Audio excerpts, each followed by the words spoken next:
Good afternoon, everyone, and welcome to the first ever TEDxYouth at BBSkuwait.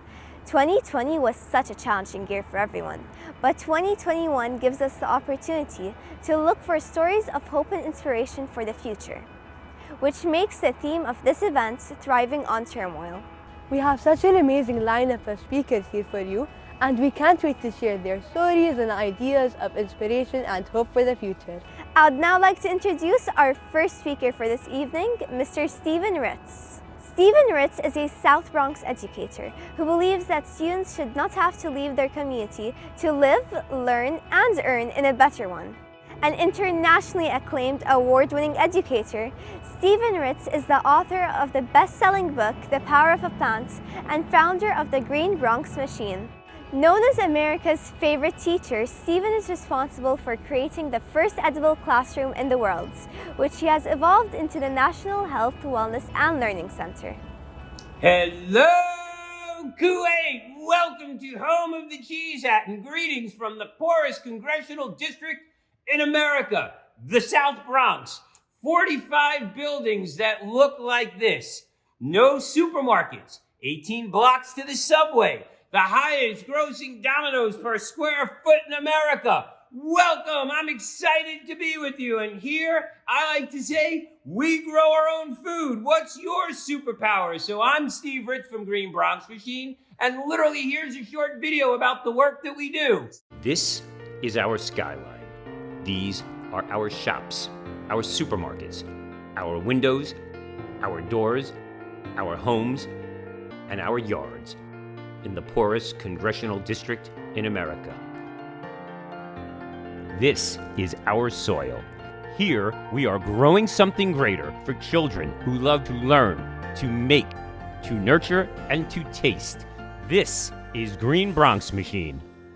Indeed it is, and literally we grow food with students using 90% less water, 90% less space, 4 stories up in a 100-year-old building. This is the work that we do. Growing food and growing excellence. Look at these happy children and see the amazing work that we are doing. This is our classroom. That's our tower garden and our kitchen. And it's all aligned to our Bronx Machine classroom curriculum. 300 pages in 9-week module of science, math, social studies, language arts, computer science, 600 links, art, cooking, homework, projects, exams, and literally we do it all right here. It's aligned to Common Core, Next Generation Science Standards, P21, the United Nations Sustainable Development Goals, and International Baccalaureate. Along the way, we've moved attendance from 40% to 93% with 100% graduation rates. Remarkably, we've seen a 45% increase in passing rates on state tests. And I'm so proud that our students made the cover of Time magazine. A school that was once struggling is now proficient in every performance indicator. And I like to say, 105,000 pounds of vegetables later, my favorite crop is organically grown citizens, graduates, members of the middle class, kids who are going to college.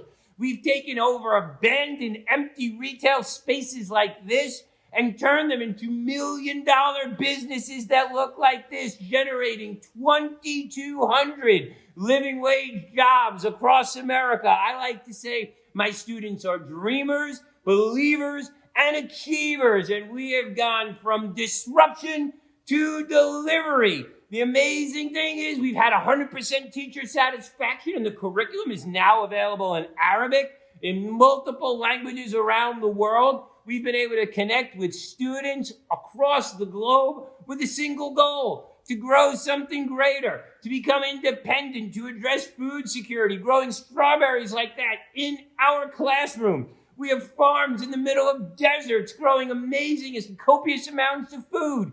Closer to home, here in the Bronx, we are taking over streets and turning them into urban farms, putting unity back into our community and growing food and creating opportunity for all. This was the bedrock for good foundation. And then coronavirus happened. And literally, the South Bronx became the towers of death.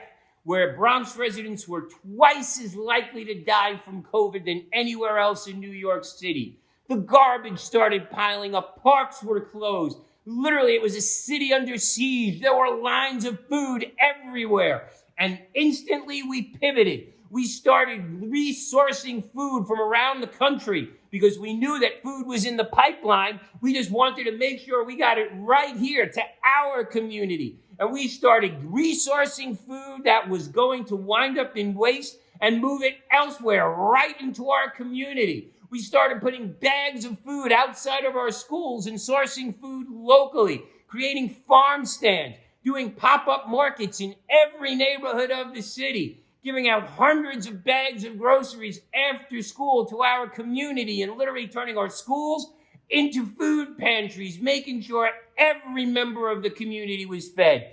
Nothing speaks more to responding to adversity than having wheelchair delivery farmers bringing food to our patients. And even 10 stories underground in the heart of New York City, we were able to build farms. Let's take a look.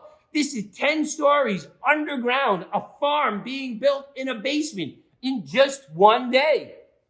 And wouldn't you know, 60 days later, take a look at what happened after we finished building this bad boy. It's absolutely remarkable. It was raining tomatoes in New York City. We then started connecting with children and students all around the world, just like you. And I literally turned my home into my COVID classroom. We started cooking and Zoom cooking and connecting with children around the world and really growing something greater. And if that wasn't enough, then there was this, the tragic death of George Floyd.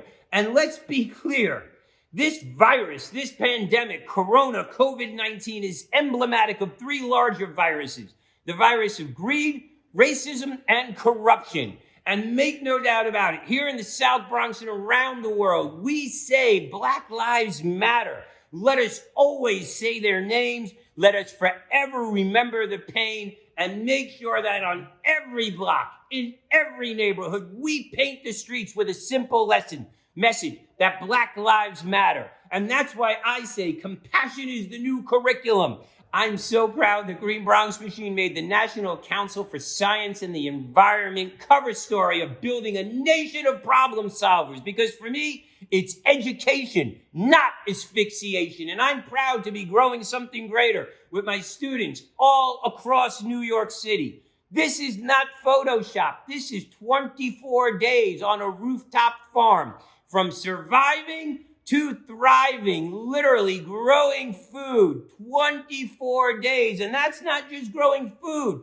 That's growing money. It's growing opportunity. We're not working harder in the South Bronx. We are working smarter. And I'm proud to say my students and I have created a whole new recipe for success. I like to say we're ordinary people living extraordinary lives. It's my job to shelter and steward young people like you to a bigger, brighter, better future. And it's excitement like this in children's eyes that gets me excited.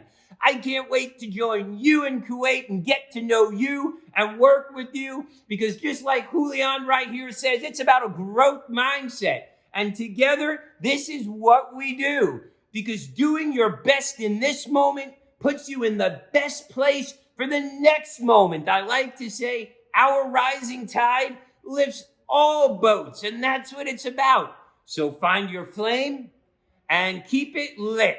I can't wait to be with you. I'm so proud that Bronx Machine made the 100 list for the top 100 educational programs in the world. I like to say our story is from hope to the Pope. And my own story is one of impossible to I'm possible. Only 8 years ago, I stood outside the White House, morbidly obese, listening to words of Mrs. Obama saying, the way we treat our children is indicative of who we are as a nation. And wouldn't you know, I decided to lose some weight. And 7 months later, there I was, a champion of change. And to think that I brought students from this very classroom here in the South Bronx to the White House is amazing. And that President Obama himself would cite our work in National Geographic as one of the leading forces to take on climate change and food education is awesome sauce. I was proud to put a garden at the White House. And then to meet Mrs. Obama herself was awesome sauce.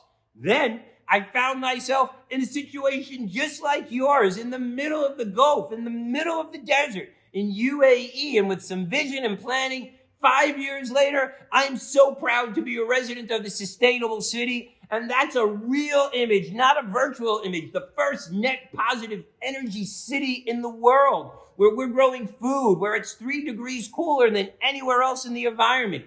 Literally an oasis. We grow over 1 million plants a month. And to think that we're doing this aligned to protein, 21st century standards, the Sustainable Development Goals, and inclusivity for all is awesome sauce. I'm proud to have opened Fairgreen International School in the middle of the Gulf with my dear friends. I'm proud that it's a winner of a top school award across the UAE. And I'm proud to hang my hat there. So the way we do this is easy. You define and set goals. You learn from mistakes. You keep motivated, and you always stay the course. Boys and girls, I look at you and I see my little princes and my little princesses. And to think that in the 21st century, together, we can grow food in all of our own communities. 0 miles to plate is absolutely amazing.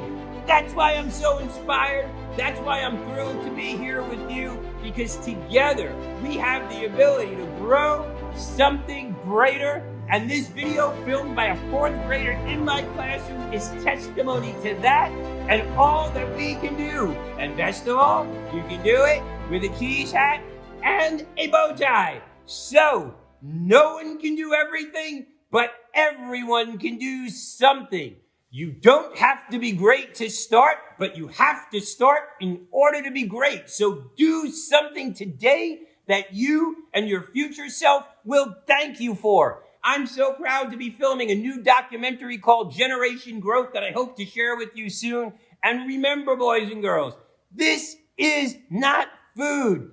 Input equals output. And the way you vote is with your fork, your wallet, your money, and your brain choices. So most importantly, you should never give up. And remember, the past does not equal the future, and all of us have it within ourselves to overcome adversity. So as I close, I want to ask you, what change do you want to see in your community? How can technology be used to support that change? What type of leader do you want to be? And how will you inspire others to be change makers? What will you do to make epic happen? I can't wait to be with you in Kuwait. And remember, find your flame and keep it lit.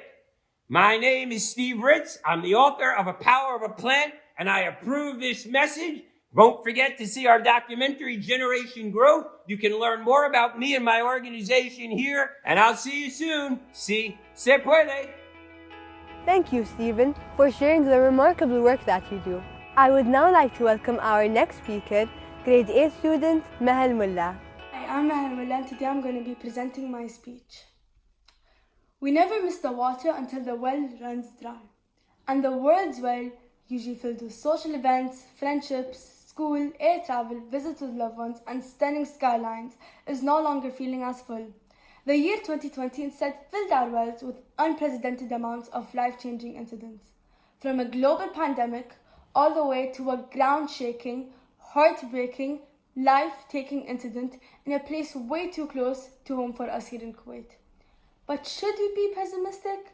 Or is our well now filled with values, virtues, and strength? During these long, tough months, we had to overcome a great amount of surprising challenges. Challenges, however, in my opinion, have been one of the most impactful learning tools that I have acquired, prompting gratitude for kindness, appreciation for friendship, and thanks for time given to grow and thrive in this time of turmoil. While many believe 2020 was a year to forget, I'm here to challenge that fixed mindset and encourage growth by illuminating all ways 2020 can be seen as an opportunity. The passing of Sheikh Sabah, or I must say our global humanitarian leader, really affected Kuwait and the world. His passing was not only recognized in the Gulf, but in global news outlets such as BBC News, Arab News, and many more. We lost a wise leader, a peacemaker, a hatred breaker, who taught us to forgive and to forget. For instance, the Emir went on a regional tour to visit all countries involved in an attempt to alleviate the problems as tensions started to escalate between Qatar and the other 5 Gulf states in 2014. Also, Kuwait became globally renewed for its humanitarian activities, particularly in war-torn nations such as Syria and with global health programs like the World Health Organization. He taught us to appreciate and cherish our loved ones, to unite as a community and to always show gratitude to one another. Whilst Al-Bayan may have lost a leader of humanity, it has now left to be filled with compassion and demonstrations of gratitude from nations worldwide. He added love, gratitude and peace to our well and should be remembered and honored forever.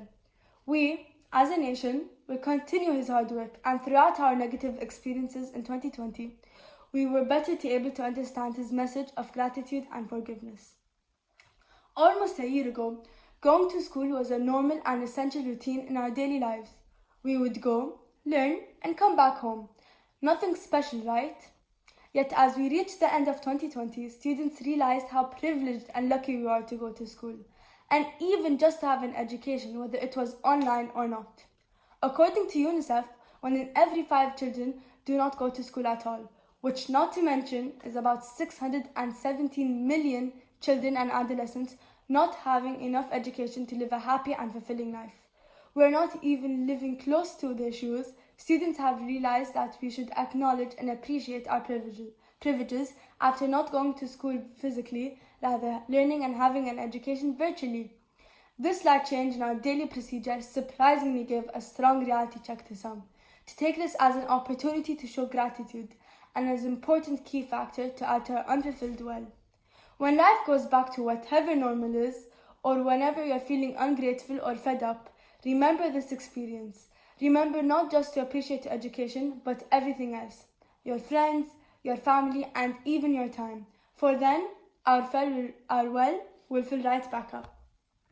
From gratitude encouraged by a leader, to being grateful for what many consider their nemesis, we're also led in appreciation of friendships when faced with the turmoil of events of 2020. Yet again adding more to our slowly filling well. August 4th, 2020.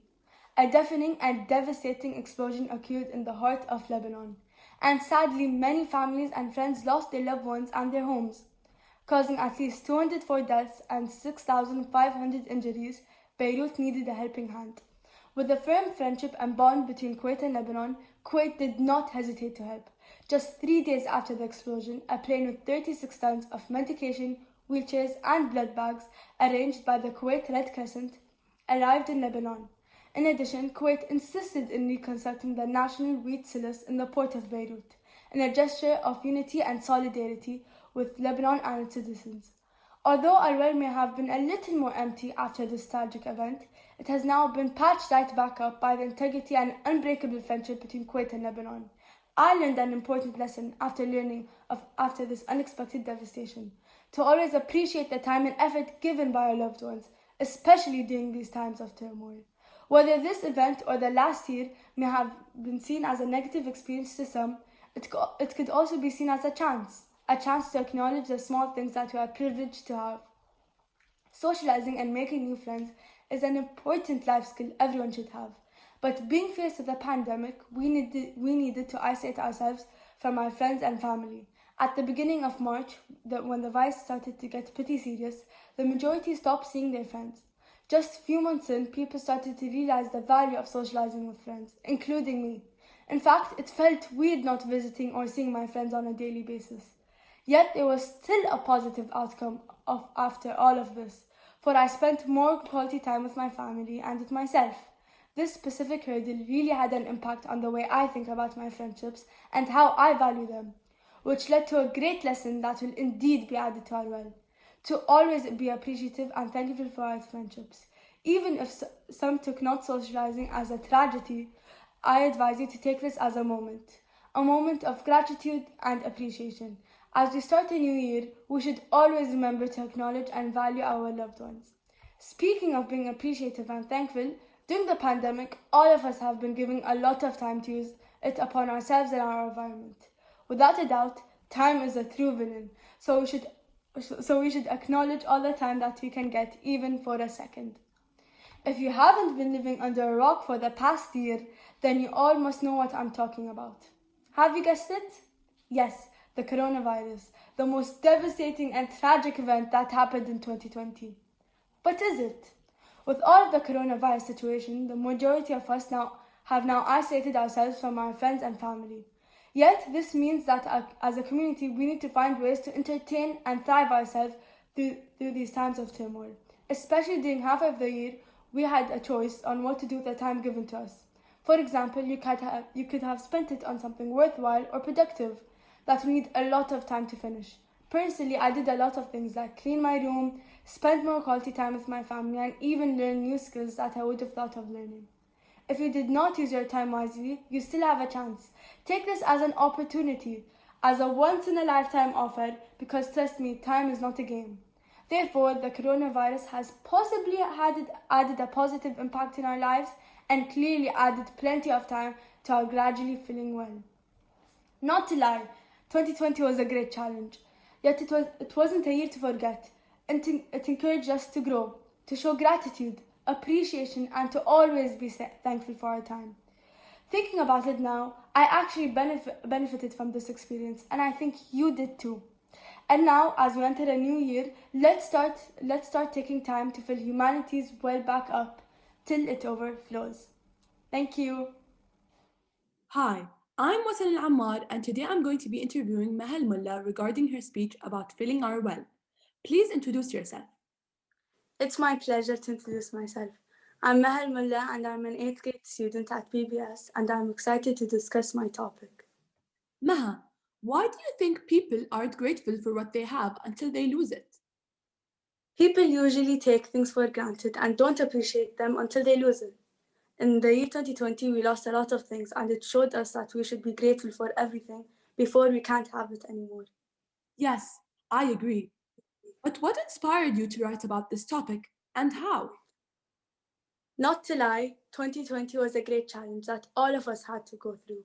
We've been through ups and downs and experienced a once-in-a-lifetime opportunity.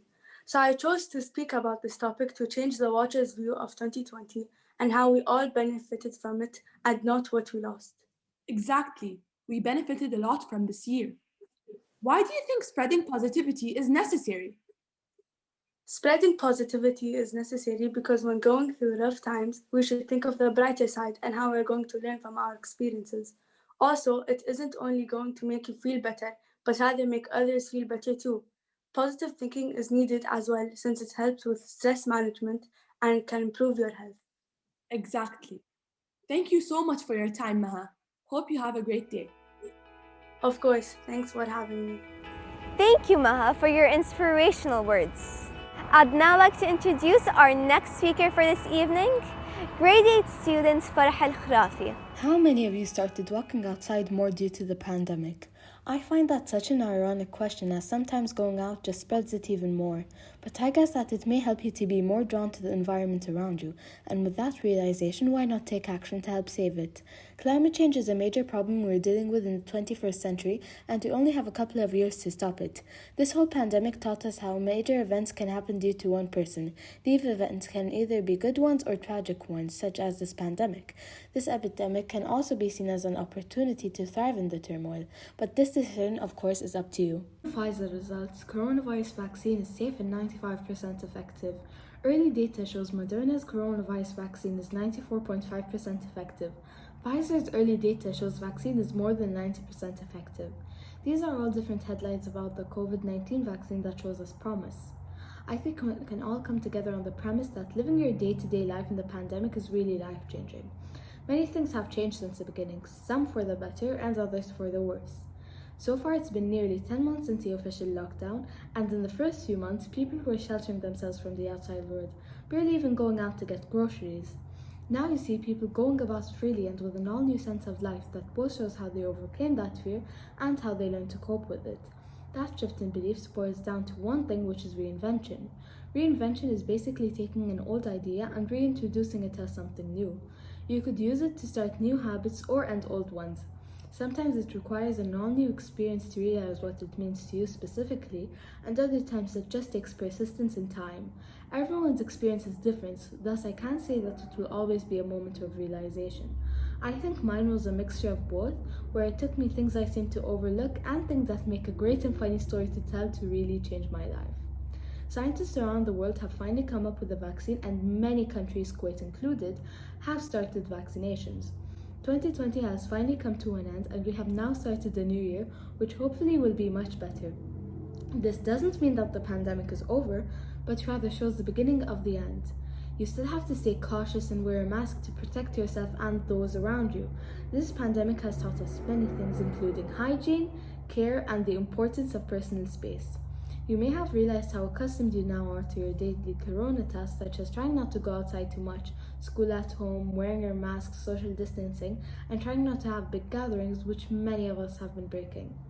Things like leaving out the door and double checking that you have your car keys and phone has become leaving the door and making sure you have some sanitizer and a mask.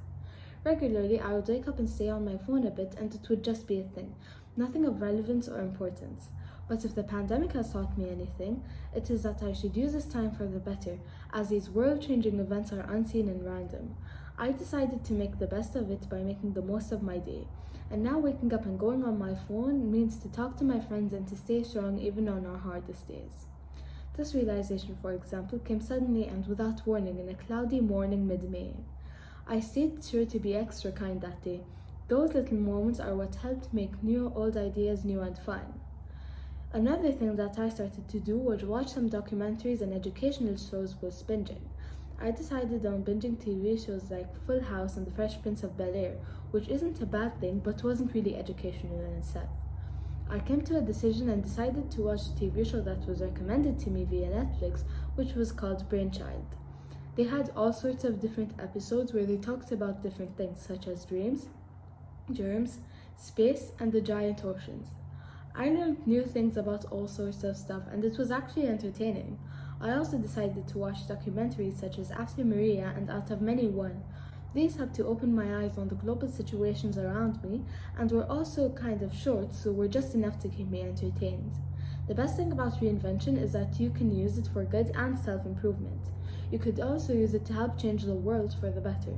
This can be something as small as waking up and drinking some water from a reusable bottle or a glass cup instead of a plastic bottle, and this is a tiny yet great little part of my morning.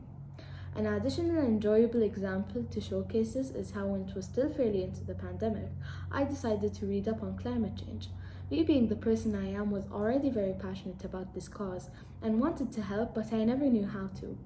I learned that the best way to start is by educating myself more on this topic before deciding to do anything. I then saw multiple videos on it and read Greta Thunberg's book on climate change, as well as completed additional research on my own. That is when I realized that I as a person should do more to help save our planet. It amazed me how this 17-year-old activist managed to do so much to help the world at such a young age. I decided to start off easy by trying to figure out ways to lessen the waste our house produces, and I also decided I wanted to grow my hobby of planting and gardening. I grew some vegetables we eat at home, such as tomatoes and kale, as well as some other delights such as mint and ginger. Recycling water bottles alone wasn't enough, as it contributes a lot to plastic waste in our country.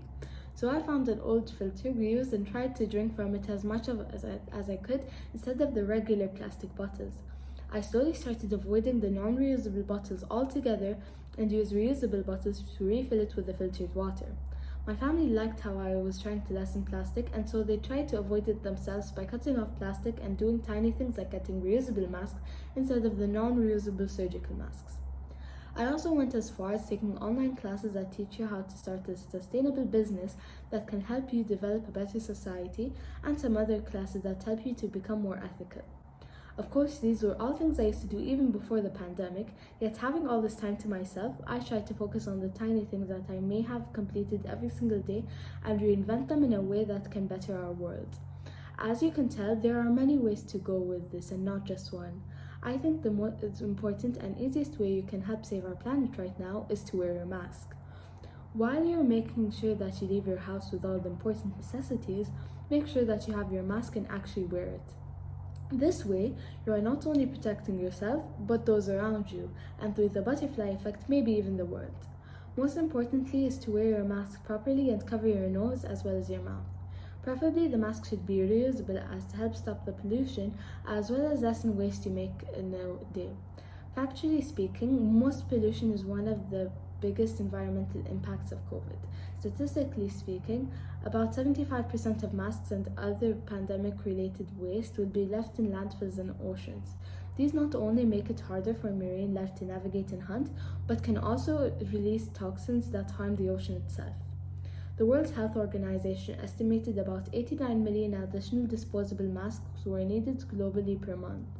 The most environmentally friendly way to deal with a mask is to get a reusable mask with no filter and use a machine to wash it rather than hand washing. If you do have to use a disposable mask, you should discard it in a bin at home safely or in a public bin. Contrary to popular belief, you should not recycle it as it can damage the equipment recycling companies use, as well as become a biohazard for the workers there. So I cannot say that every day was productive, as half of the time all I wanted to do was stay in the comfort of my bed doing nothing. I learned to slowly accept myself and even filled my 10-year dream of seeing a shooting star when I saw the Perseid meteor shower. From then on, I kept track of all the meteor showers happening and even got to see a giant asteroid burning before my eyes when I went to see the Geminids meteor shower. I think what helped me the most was trying to read up on what was happening about the world, even if it was only for a few minutes a day. I guess what I'm trying to say is that we still have time. It will take a while before the majority of the population is vaccinated, and even a bit longer for the children like us to get vaccinated.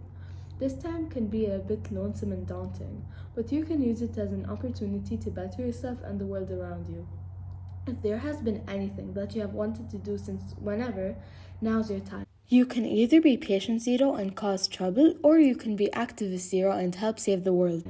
There is no time like the present, and to conclude, do your research, fulfill those dreams, and think to yourself, what is one thing I can reinvent to make the world a bit better? Hi, I'm Wasila Ammar, and I'm going to be interviewing Farah Kharafi regarding her speech about reinvention, a whole new perspective. Please introduce yourself. Thank you. I'm Farah Kharafi, and I'm an 8th grade student at BBS, and I'm thrilled to talk to you today. Farah, what made you stay strong in your hardest days during the pandemic? It was mostly the fact that if I needed anything, I could always talk to my friends and just call them. I also grew closer to my family and got to spend more time with them. Yes, I agree. Family and friends are everything. But in your speech, you talked about climate change. So how did you use your voice about climate change, or if not, how are you planning to? Lately, the only thing I have been doing is talking to people about it to spread as much knowledge about it as I can. But I do plan on taking on some community service activities that might help, as well as beach cleanups and planting trees in public gardens. These are great ideas for the environment. Why do you think the butterfly effect is needed, especially now during the coronavirus? I think it's especially needed in this time since even the tiniest errors can turn into a whole new thing. For example, if you were to not wear a mask and sneeze on someone, you could spread the virus to multiple people without even realizing it. You could also do the opposite where you spread positivity and hope, as well as maybe do a good deed that may encourage others to do so as well. That's right, I agree. Thank you so much for your time, Farah, and hope you have a great day. Thank you for having me and hope you have a great day too. Thank you, Farah, for your thought-providing ideas. I would now like to welcome our next speaker of the evening, Jacqueline Harish, from grade 9. Loss comes in many different forms. The loss of a loved one, the loss of freedom, the loss of not being able to go outside and breathe without a mask on. This is all due to the anxiety of contracting the wretched coronavirus. This is what this pandemic has taken from us, our freedom. This fear of contracting the virus has interrupted everything in our lives, from our education to just trying to live a normal life. It has caused us feelings of stress, anxiety, and depression, and has forced us to become trapped in our own minds, prisoners of our thoughts. We are made to wear our safety daily, rethink every decision, and constantly assess our situations. Nothing is simple anymore. Every step we take is like the trickling sands in an hourglass. It runs out eventually. This is where I began to see my perception of time do a complete 180. Just because the world is on pause, time is not. It continues whether you're ready or not. Trust me, I wasn't ready for any of this. But then again, what 14-year-old ever is? Who would want to spend an entire year of their lives living in constant fear of getting themselves and their loved ones sick while also being a prisoner of their own minds? Not anyone I know. Within just the past year, 84.6 million people have contracted this virus and about 1.84 million have lost their lives. This sparked a chain reaction, causing an explosion of thoughts, permanently changing my beliefs of time and death. Time goes on whether you like it or not. And as time goes on, it is up to us to decide how we live our new realities, whatever that reality may be. We need to be accepting of whatever comes our way and enjoy it before it's too late. Now, let me take you back to the beginning of my 5 stages of grief. Denial. A state that one refuses to admit to the truth or existence of a present situation or a life-changing event. A state that we all go through as we grieve. Saul McLeod, a psychologist and published researcher at the University of Manchester, wrote on simplypsychology.org that defense mechanisms are psychological strategies that are unconsciously used to protect a person from arising unacceptable thoughts or feelings. We used to say, oh my God, this virus is just gonna go away soon and everything's gonna be fine. It has to, or so we thought. In February, our state of denial was at its peak. To think that we were actually gonna go back to school after the Eid al-Watani break. I initially was happy about being able to stay home, if I'm being honest. We were convinced that everything was gonna be okay. Everything will be back to normal in 2 weeks. It has to. I need to go to start high school. I need to finish the semester. It has to. We were wrong. 1 week turned into 2, then into 3, then into 4, and suddenly we're in May finishing up the semester at home. Honestly, I kept telling myself that things would be back to normal and that everything was gonna be okay and that I would start high school like a 14-year-old would. But here I am, a high school freshman starting my high school career online and having to adapt to the changes of the pandemic. On top of all of this, the propaganda and media inflating the situation made me start freaking out and forcing myself to give myself a sense of false hope that everything would be okay. Part of me hoped the lies I was feeding myself were actually true, but I knew they weren't. They were just a fantasy, a dream of what reality could be. Suddenly, I started getting irritated by the slightest things and becoming very irritable. And within denial, anger came following close behind.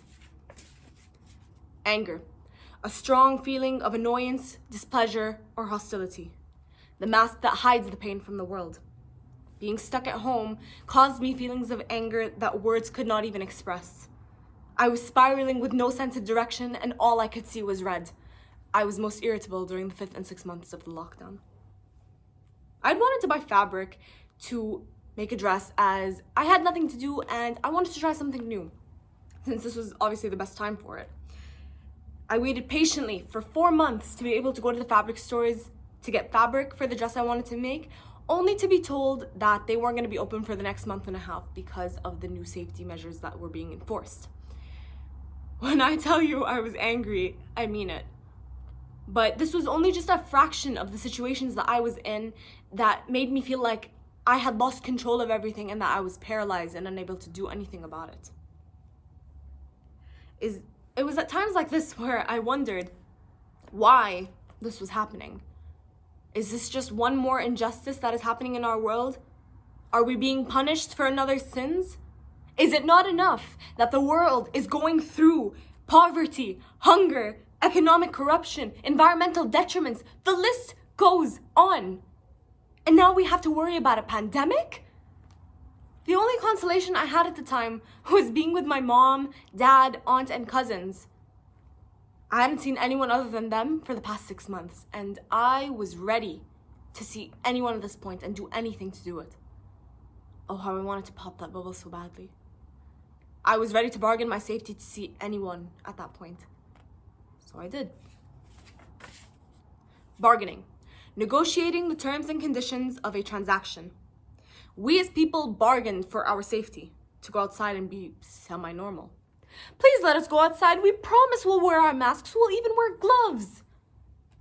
I even bargained for my birthday to be semi-normal. My birthday was in July, and it may not have been the birthday I expected, but I couldn't have asked for more.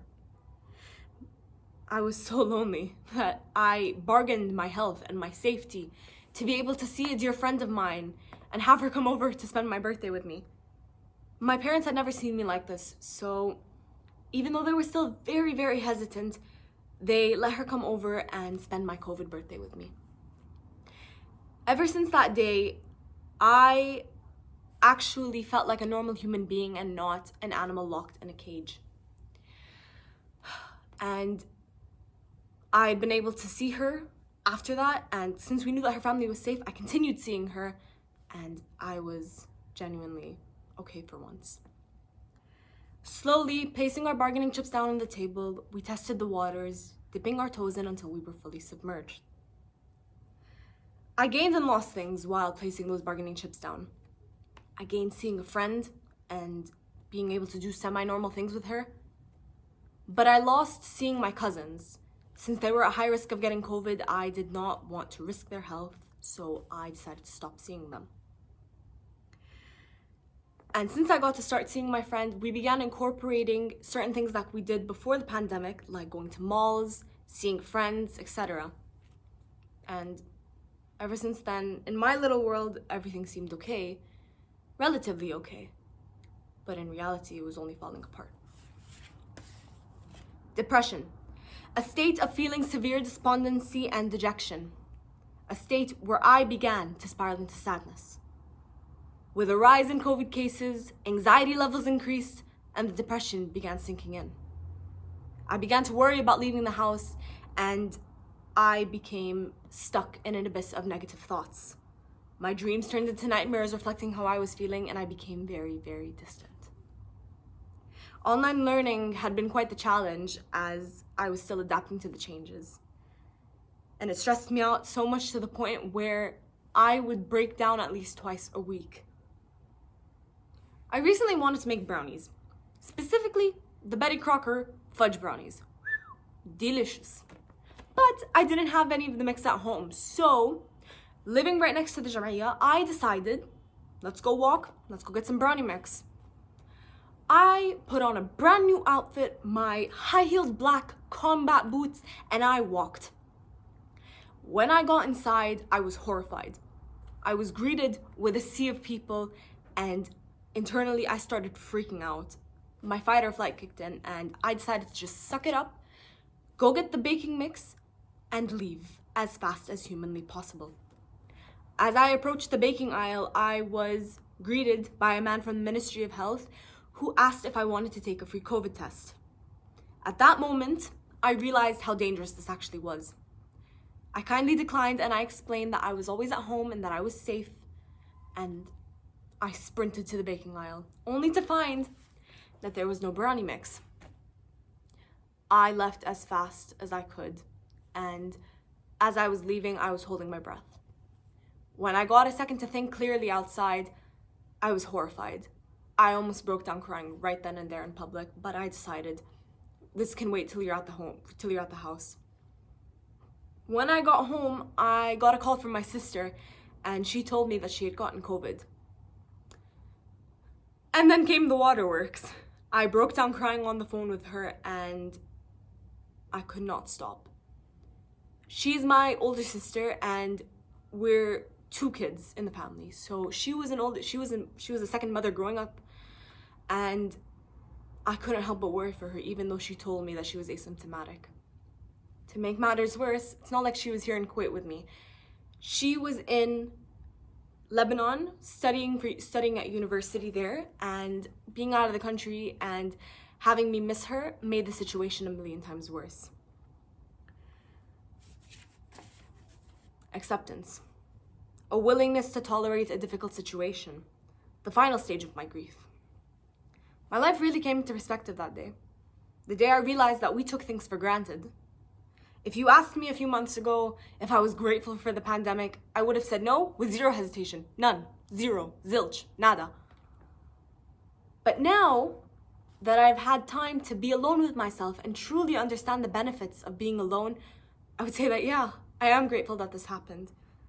It taught me that patience is key, and it showed me who my true friends were.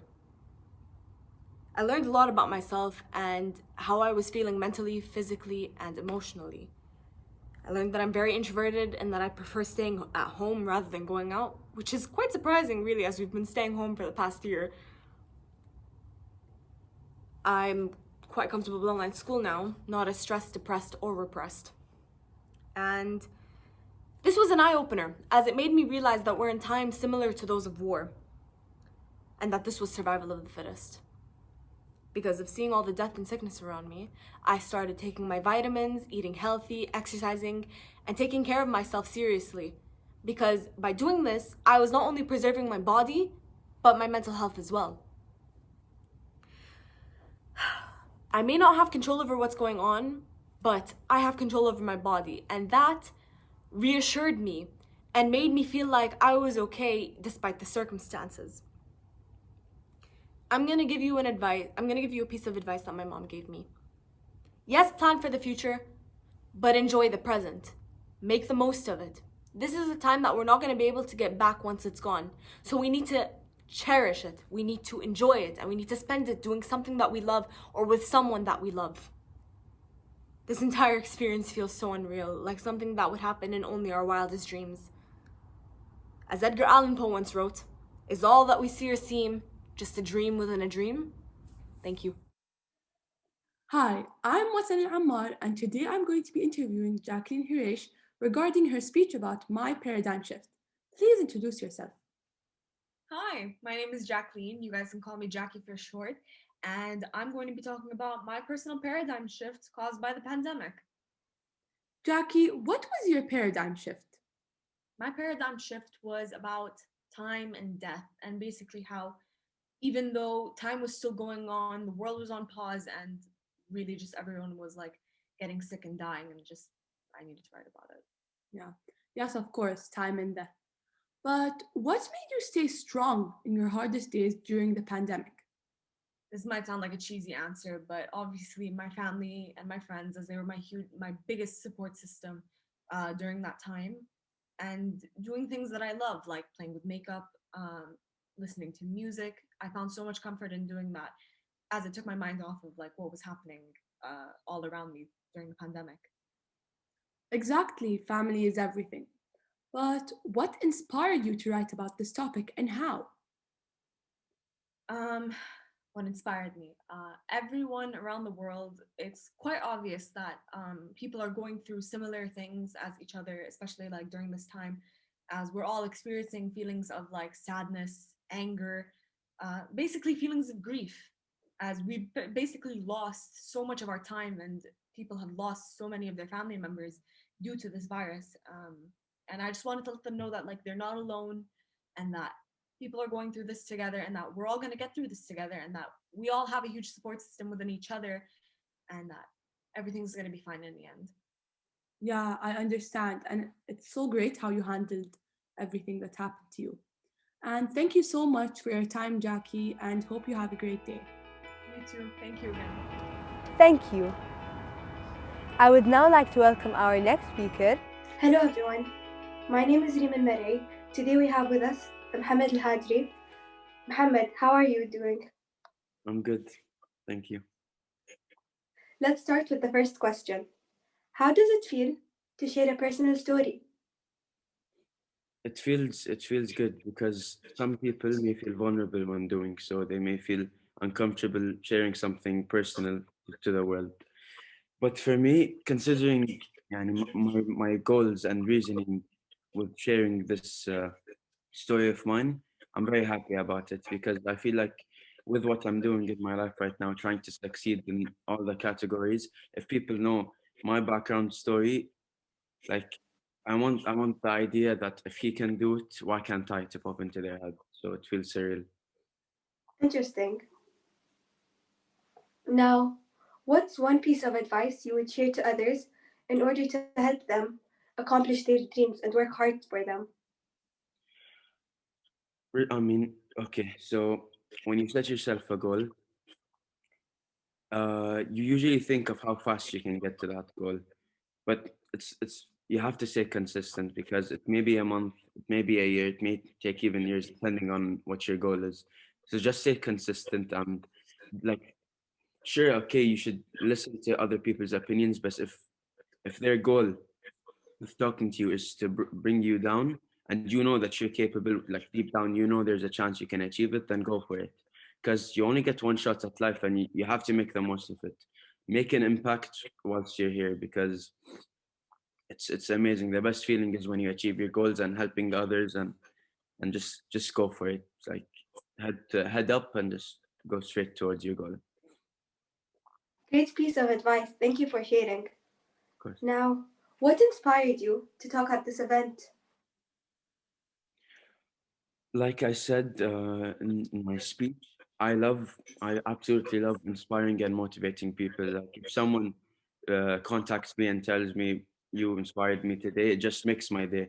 So Ted, like considering that people will like look at my speech, hear my speech, and learn about my story, with like there's a chance of them getting inspired, and even if it's just one or two people, it's worth all of it. So I made my account, I made everything with the goal of inspiring and motivating people to make a change for the better. So if that's what gets to happen, then that's all the reason. Now, throughout the total lockdown, it was hard for everyone. How did you stay optimistic throughout this time? It was hard, like all the negative news was spreading around on how Corona is spreading more and more, and like people being in isolation didn't like some of them didn't cope so well, may have gotten depressed, anxiety. Some may come out of quarantine without being able to communicate as well. So for me, I'd have to say that I try to look at it in an optimistic way instead of seeing it as a year wasted. I try to make the most of it. So yeah, you just have to think, you just have to analyze your situation. Like at the end of the day, I like you have to take notes of what happened and how to better yourself.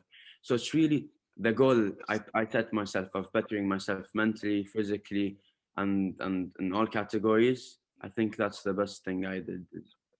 You have to have that approach in life. You have to reach a stage in life where you want to better yourself because it's at that point where you really develop as a person. So I think it's like the mentality that got me through quarantine. Amazing way to keep a positive mindset.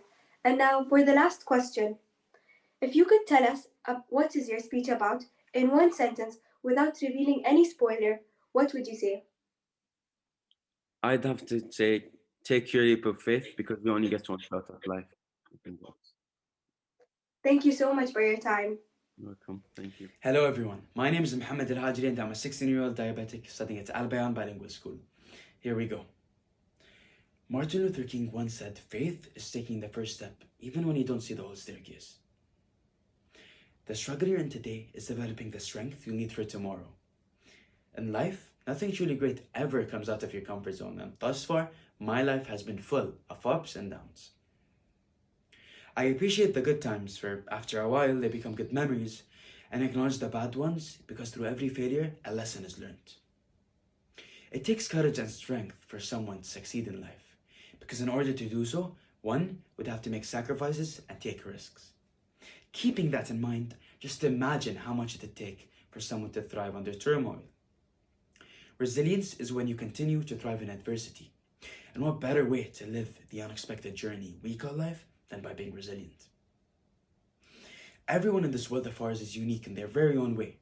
Some may outshine others by outperforming them in a certain sport per se, whilst others may get the spotlight because of a deformity or disability.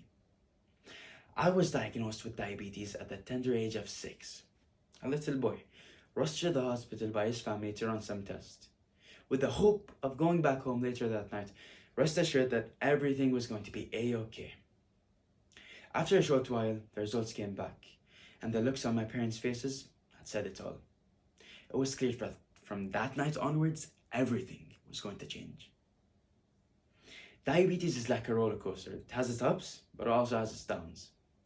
You can scream or you can enjoy the ride. And let me tell you, my life has been one heck of a roller coaster. Fortunately, my mother and I tend to lean towards enjoying the ride, for the most part anyway. To this day, I remember, and always will remember, what was said between my parents and the doctors. They were astonished. As I was being injected and informed of what had happened, my response was, "Why, Mom? Why? What's happening? I want to go home." Tears were slowly rolling down my face. I was in no way upset because of my fate, but was rather concerned as to why my parents were so miserable. "Your son is very patient. He has a strong heart," said one of the doctors. You know, they say experiences shape who you are. Well, they're absolutely spot on. My siblings had to adjust their life about just as much as I did, never complaining, never once expecting anything in return, which I think ingrained the idea in my head that it's beautiful to give and expect nothing in return. For that is what true kindness is. Growing up, I was always living my life to the fullest, while simultaneously keeping in mind that I had diabetes. My family always told me that I was no different than any other child. In fact, they said I was special because of it. "You're just extra sweet," that's all they said. I love them for that, I really do. No matter how nice it is to be optimistic, one must also remember to be realistic.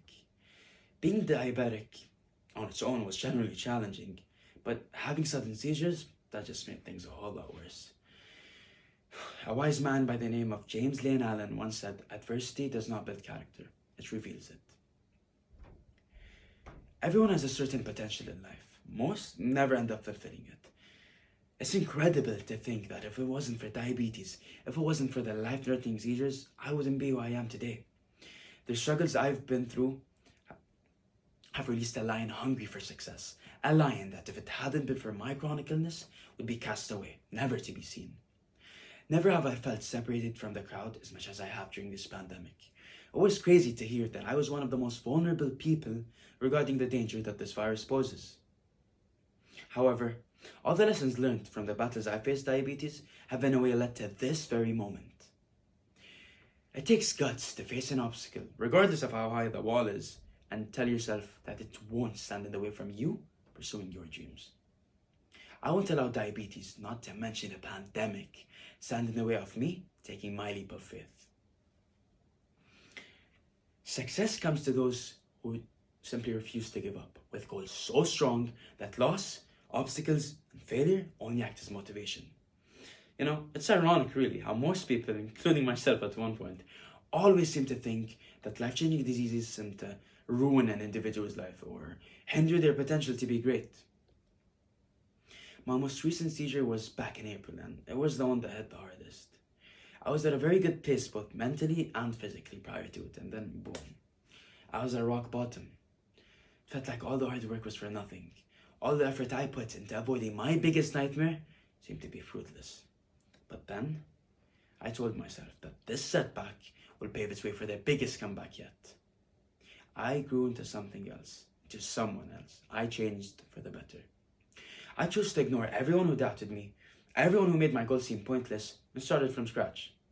At this point, it had been around a year since I started to work out, since I started to change my life for the better. I woke up from my seizure. I opened my eyes. Lightheaded, I observed my surroundings. All it took was one look at my family, and then I knew. It happened again. From that moment onwards, I made a pact with myself. Never again was I going to allow myself, my family, to go through that. Taking care of myself when it came to diabetes was no doubt a priority. Something I was obliged to do ever since I was a kid. But keeping myself in shape and having a good mentality was what I sought out for myself. I took a week off to rest my body from what had happened, and it gave me a lot of time to really think about my life. I asked myself, do I really want to be 30 years old and frown when looking back at all the chances I didn't take? No, I want to be smiling. I want to be proud of myself for taking chances that others would only dream of taking. I discovered a feeling, one I've never felt before. It was passion. I had found my passion. Weeks went by. I was finally disciplined. Working out was slowly becoming my escape from reality. It was the one moment where I felt I was in control of what gets to happen. It was my way out. I loved everything about it. The priceless feeling you get afterwards, what you feel when you see progress, literally everything. Then I told myself, I'm loving this. Why not share my passion with the world? Of course, this is easier said than done. It took me weeks to convince myself to actually go for it, until I took my leap of faith. And let me tell you, it was the best decision I've ever made. I made my first fitness Instagram page, and after a bit of time, I started to realize that when passion, integrity, and dedication were put together, you can achieve anything you set your mind to. People all around the world, thousands of people came across my page, showing me their unconditional support and have given me the chance to pursue a dream of mine. One that allows me to help people make a change for the better. One that helps people take their leap of faith. A moment in particular that I prize was when a 6-year-old diabetic hero, Rashid, contacted me. He told me that I inspired him to start working out. He told me that I motivated him. It really did make my day. All I want to do is inspire people, motivate people. By taking my leap of faith, by making that Instagram account, I was able to do just that. And with a smile, I can say that this is only the beginning. I will continue to educate myself so that I can educate others. Speaking of education, Nelson Mandela once wisely said, education is the strongest weapon you can use to change the world. Throughout the pandemic, as I was trapped behind the walls of my own home, I truly learned the importance of educating myself. I was, and still am, determined to grasp knowledge so that I can share it with those looking for answers.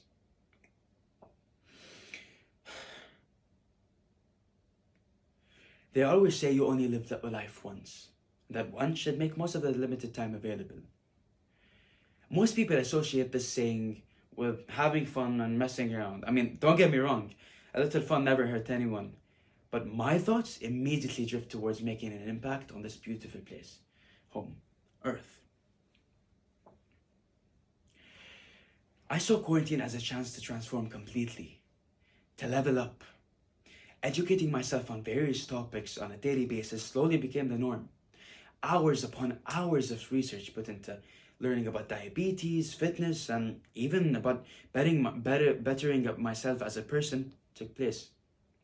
It was as if I was maturing in such a short space of time. Of course, not all categories will have you sucked in and eager to learn. This school year, I challenged myself by enrolling into various advanced classes that seemed to be piling on top of one another in terms of tests, assignments, and expectations that were set sky high.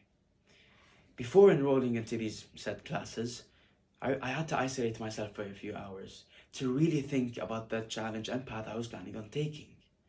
I knew that what I was going to do, on top of having so many different things going on for me, was going to demand every single bit of strength I have in me. But I was determined to do it.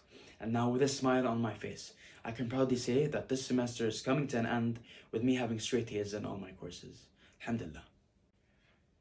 In life, when you set yourself a goal, the first thing you tend to think about is what you feel like when you cross the finish line. If you believe in yourself, you're already halfway there.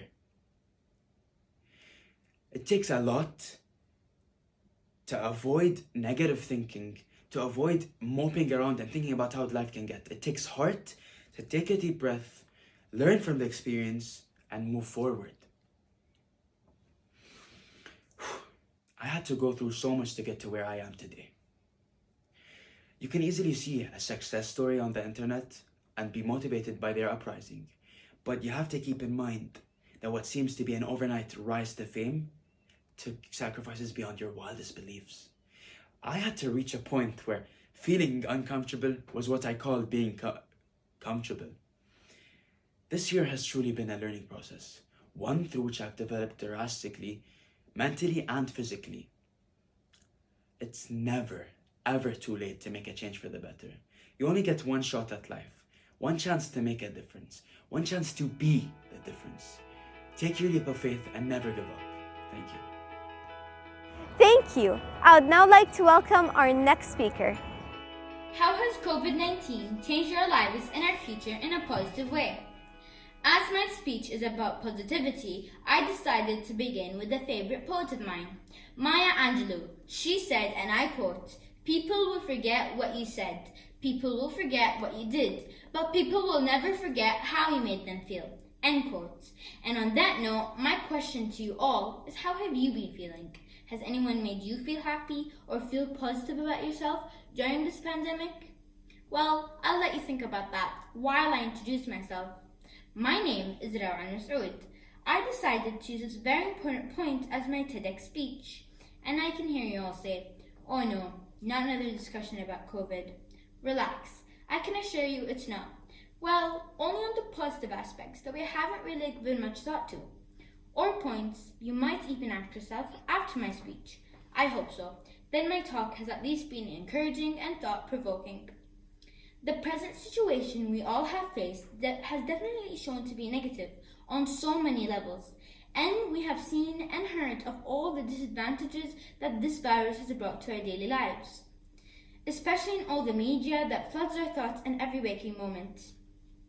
We are all aware of how this started and how quickly it erupted on a global scale, and we now know it's not just about you and me, or your country or mine, it's everyone all over the world. Quite a scary thought, yes? Or is it? I think it has been an eye-opener for us all as human beings, with our lifestyles, the environment, and planet Earth in general. Several factors during this year have certainly been a challenge, and with lots of negative issues. I'm not suggesting there were no negatives, I'm sure there were, but sometimes they can cloud over our positive moments in the bigger picture. Family is the first point I looked at, and why family to me is at the top of my list. Especially during our curfews and lockdowns, it indirectly forced us to be more connected in ways we couldn't imagine. Whether we liked it or not, we were stuck with the family for the duration. Yes, siblings included. I feel your pain. Friends are now at the end of a phone call or in a Zoom chat. I felt that special quality time at home definitely allowed us to bond more, and in doing so, our conversations became long and extended, and memories were being made for the future. What was your best memory of time spent at home with your family?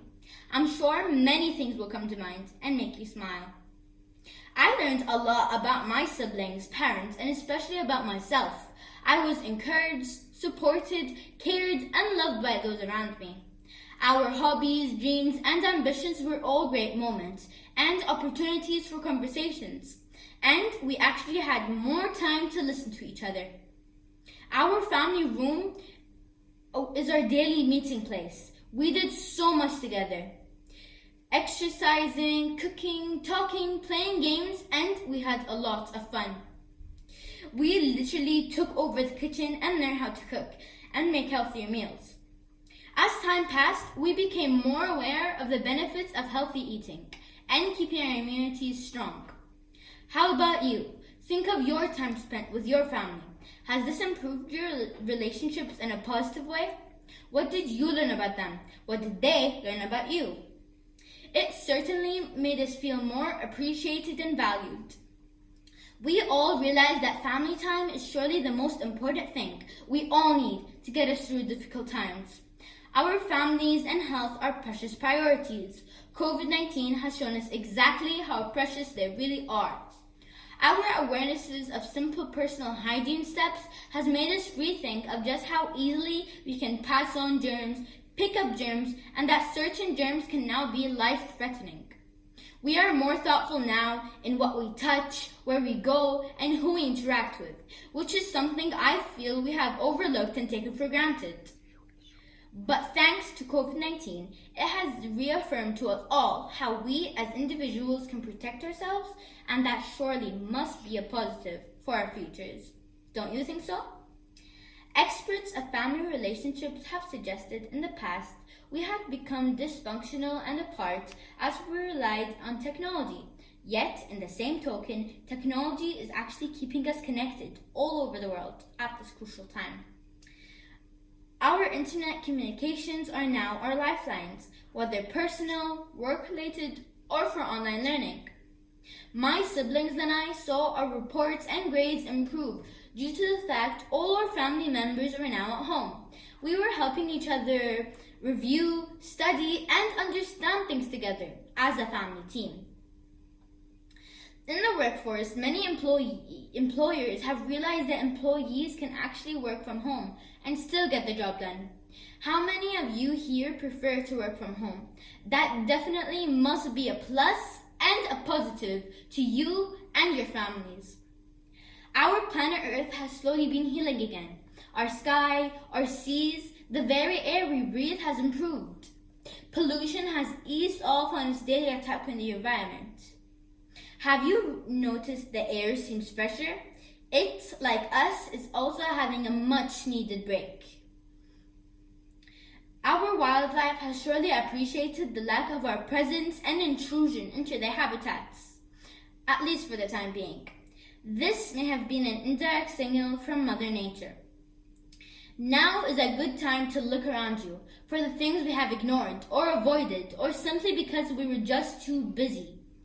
That is our families, health, planet Earth, families, health, lifestyles, and our planet Earth. It has taken a pandemic to show us what really matters in life. Many industries, factories, and airline companies have finally implemented positive changes to safeguard people in the workforce and when traveling around the globe. These changes may have came too late, you may say, but I say better late than never. With our newfound knowledge, information, and awarenesses, we can all do better. This perhaps was our second chance for all of us. So let's make families, friends, and planet Earth proud. Let's make them feel good again. Thank you. Think positive, stay safe. Thank you. I would now like to welcome our next speakers, Jenny and Jim Desmond. Jenny and Jim are the founders of Liberia Chimpanzee Rescue and Protection in West Africa and affiliates in the United States, partners in animal protection and conservation. Along with their team, Jenny and Jim work to improve the lives of chimpanzees, both wild and orphaned, in Liberia. Hi everybody, my name's Jenny Desmond. I'm the founder of Liberia Chimpanzee Rescue and Protection. I'm honored to be here with you today, and I'm really excited to share some of my experiences about finding optimism through action. Also joining us is our little friend, Mary Beauty. She's our youngest rescue at LCRP, and we'll talk a little bit more later about why she's here. In 2015, my husband Jimmy and I came to Liberia. We were asked to come to help rescue a group of chimpanzees who had spent decades being used for invasive research. When these chimps were no longer useful, the company that had experimented on them had left them behind. When we arrived, we were met with a gruesome scene. 66 chimpanzees left on islands, literally starving to death.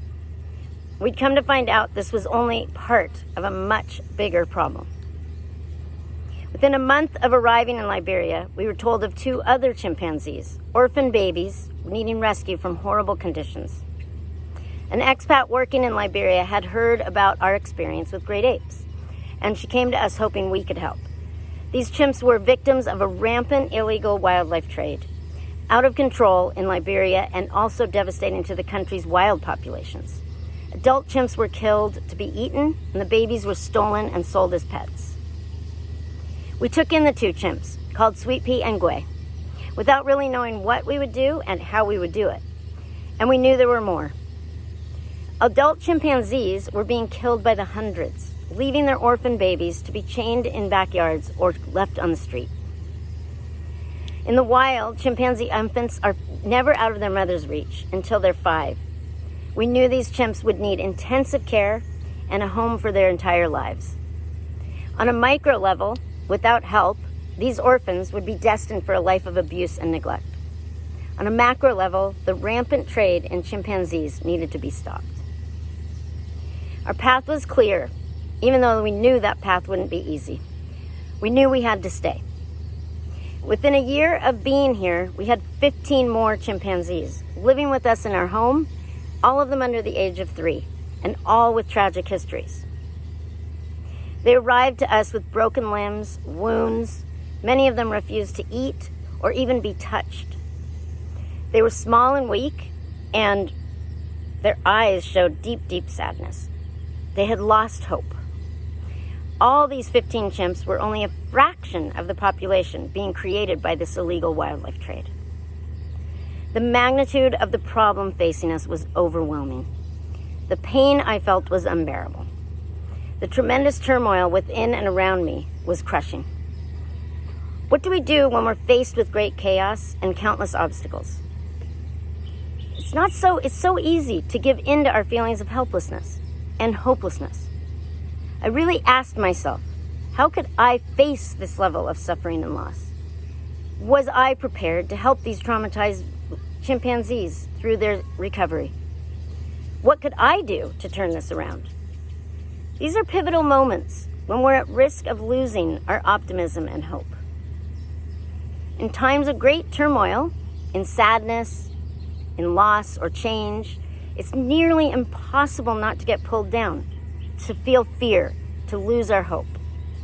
Even the most optimistic of us find ourselves at the mercy of situations that seem beyond our control.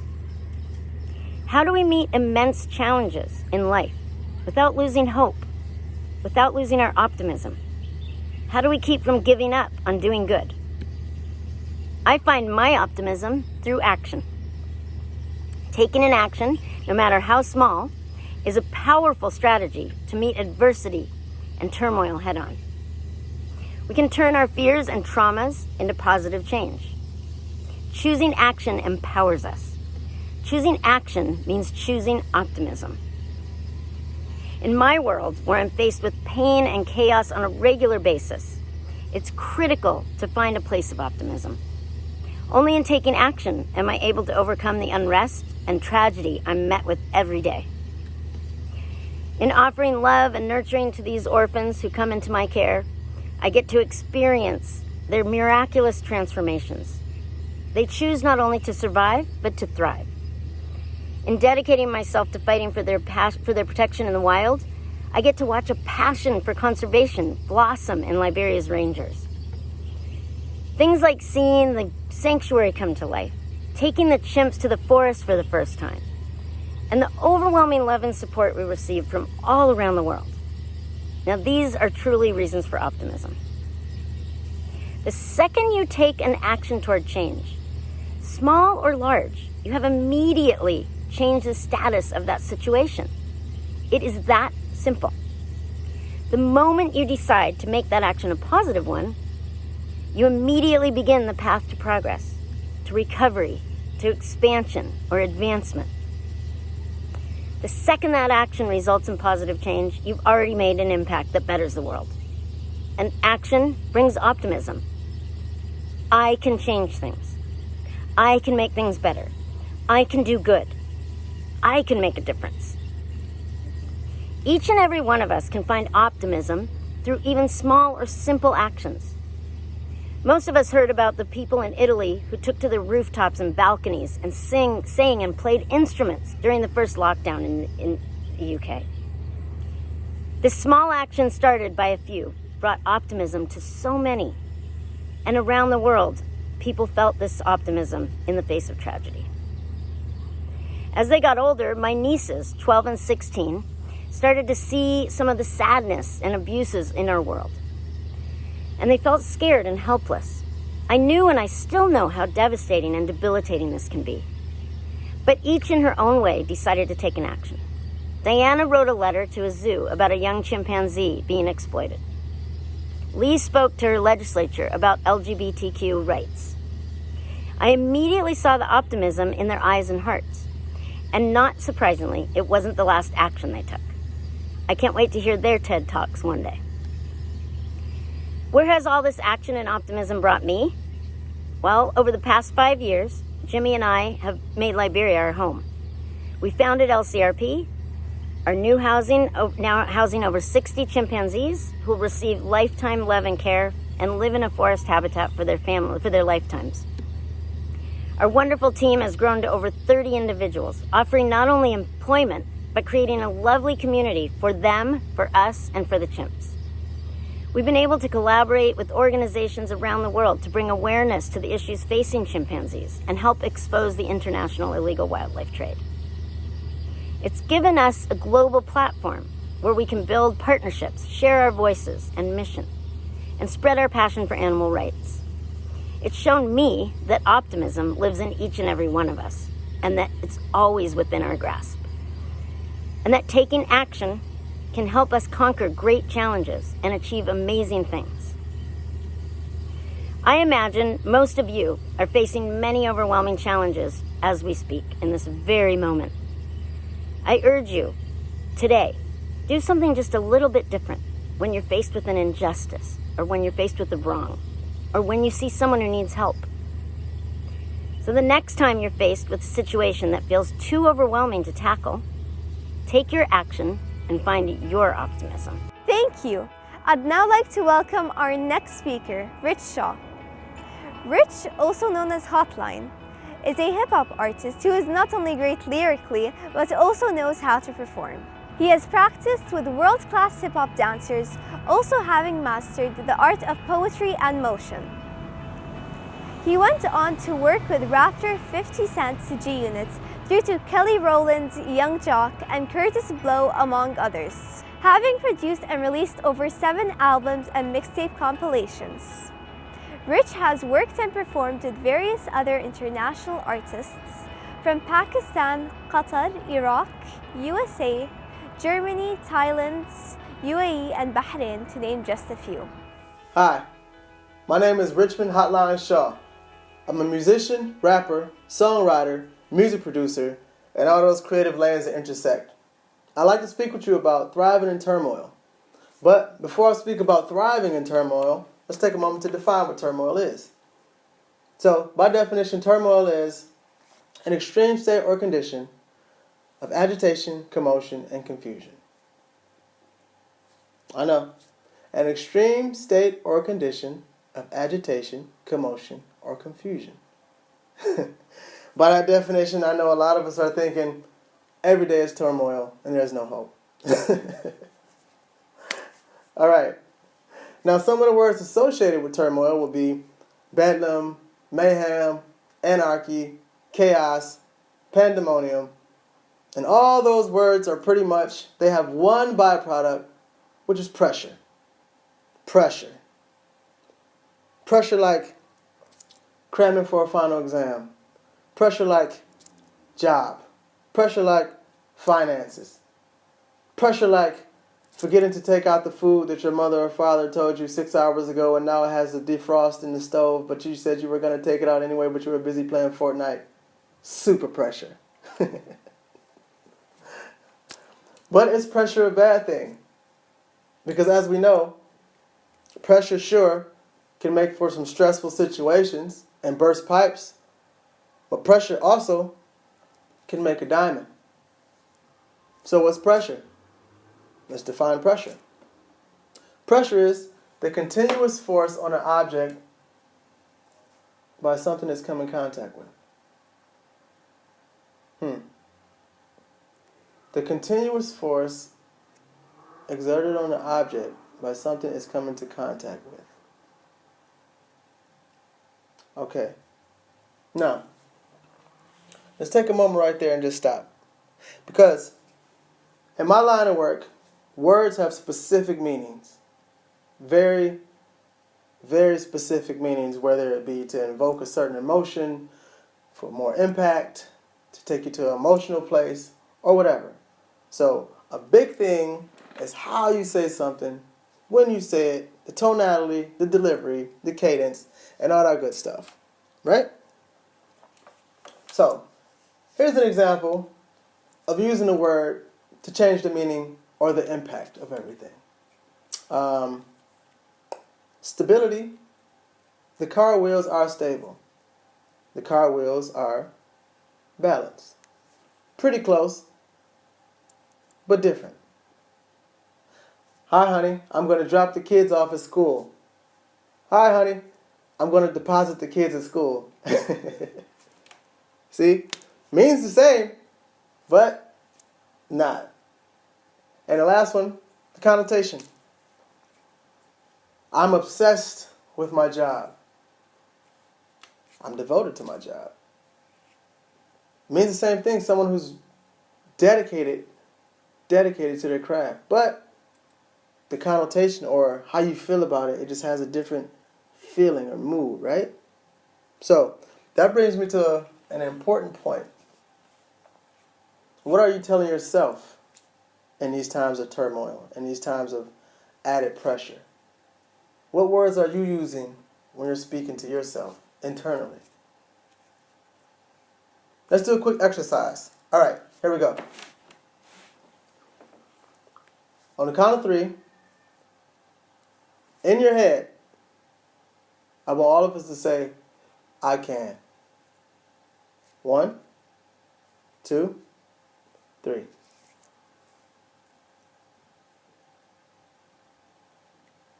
Okay? All right, we're going to try that one more time. 1, 2, 3. All right, now, again, internally, this is what we're going to do, we're going to do. All right, we're going to say, I can, I can, I can. All right, again, in your head, let's go, say it, I can, I can, I can.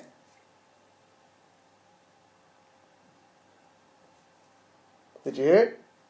Did you hear it? Did you see what happened? A very interesting phenomenon just happened. Now, did you hear yourself say, I can? Did you hear how loud you said it? So, how did you hear yourself say something that you never said? What about the second time? Did you hear yourself when we said, I can, I can, I can? You did. So how did you hear yourself say something that you never said? Twice. So you see, people? You see how important it is what you tell yourself? Because you can actually hear it. Whether you physically hear it in the physical realm, it's completely different than if it exists. Because it does. So now that we've established things exist internally, conversation-wise, that we can hear, something else that we need to think about is, what are we feeding ourselves internally? Our diet isn't just the food we eat. It's the music around us, the people around us, what we watch, what we see, and it ultimately affects what we say and what we think. Remember earlier I said pressure can burst pipes, but it also makes a diamond? I glossed over that for a specific reason. To bring it up now.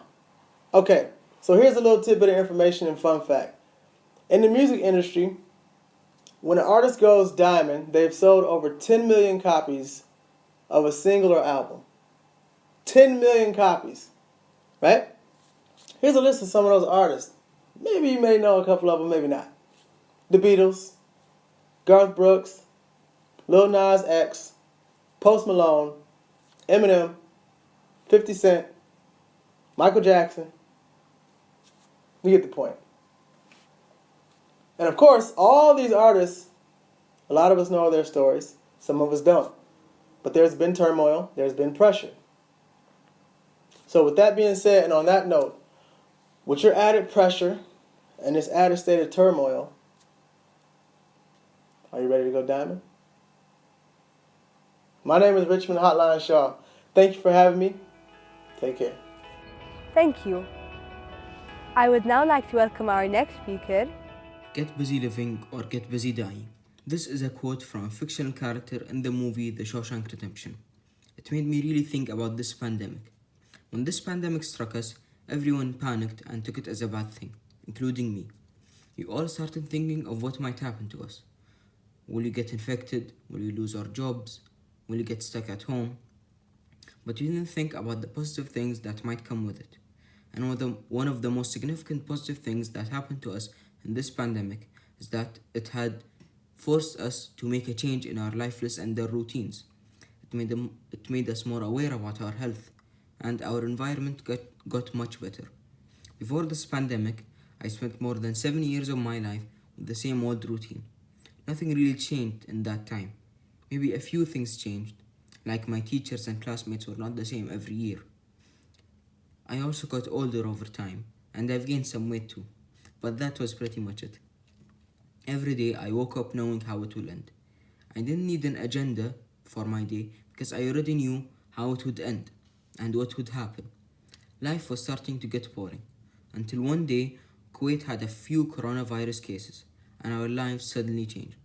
Now, 8 months later, I know why a change in routine is absolutely necessary for each and every one of us, because without that change, our lives will keep moving in a negative direction and we'll get busy dying.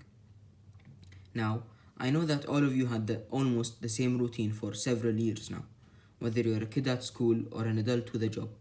We all spent many years doing the same thing. Before this pandemic, we did the same thing for a very long time. Us students would go to school in the morning, go back home, finish our homework and sleep.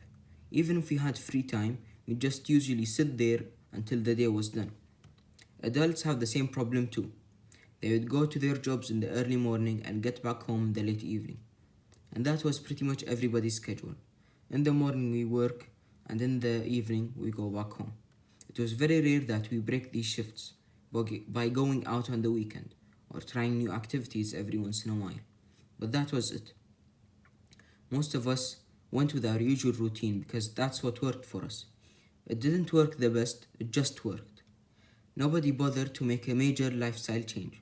Some of us were too lazy, some of us were too afraid to make a commitment, some of us just liked where they are now and didn't think that they can do any better. And thought maybe if I change something, I will just cause chaos and mess everything up. But after the pandemic started, everyone was forced to change everything. Students started virtual learning, which in my opinion is something that changed my school year completely. A thing that got better during my virtual learning experience is my sleep. Now I get a few more hours of sleep, which is really good. I also slept earlier, and the reason was we had less homework to do, so I was free during most of the day. And with all that free time, I learned to do new things. I learned to play the piano. I learned how to make things out of clay. I also learned a new way to organize my notes and manage my time. This leads to better grades at school. I was also focused on my lessons because I had no distractions. I also spent more time with my family. And on my breaks, I had many more things to do because I was in my own home. And also, it's a lot easier now to cheat, which is a good bonus. Now, the adults who had jobs changed some things too. Now, they have virtual meetings. Some went to their jobs on a bi-weekly basis to prevent the spread of the virus. Some of them didn't even have to go. All of these are positive changes to our boring and paradigm routines, and that have made our days better, different, new, and change is always good. But the pandemic also affected our health. We will never be the same after this pandemic. We look at everybody differently now. Before this pandemic, if someone sneezed and covered their mouth, it was nothing. But if someone sneezed today, everyone's attention will be shifted to that person. Everyone will back off of that person.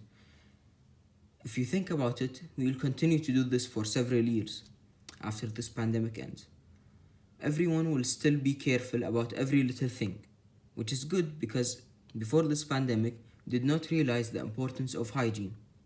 During the pandemic, people usually clean things that they brought from outside because you never know if that person who touched your things is infected or not, which led to people not ordering from restaurants as much as they used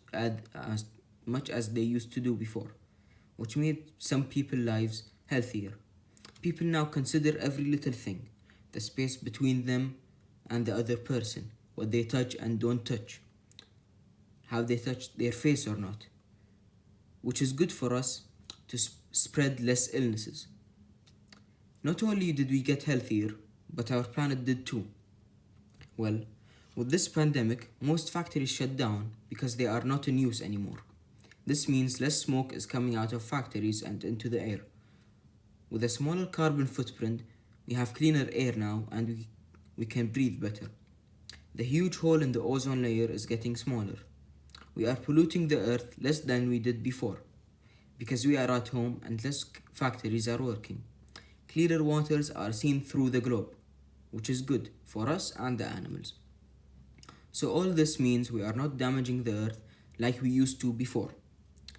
And this is our chance to fix our previous mistake.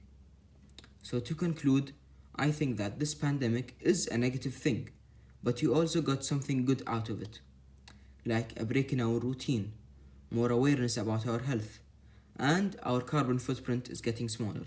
So in the end, I want to say that you can get something positive out of a negative occurrence.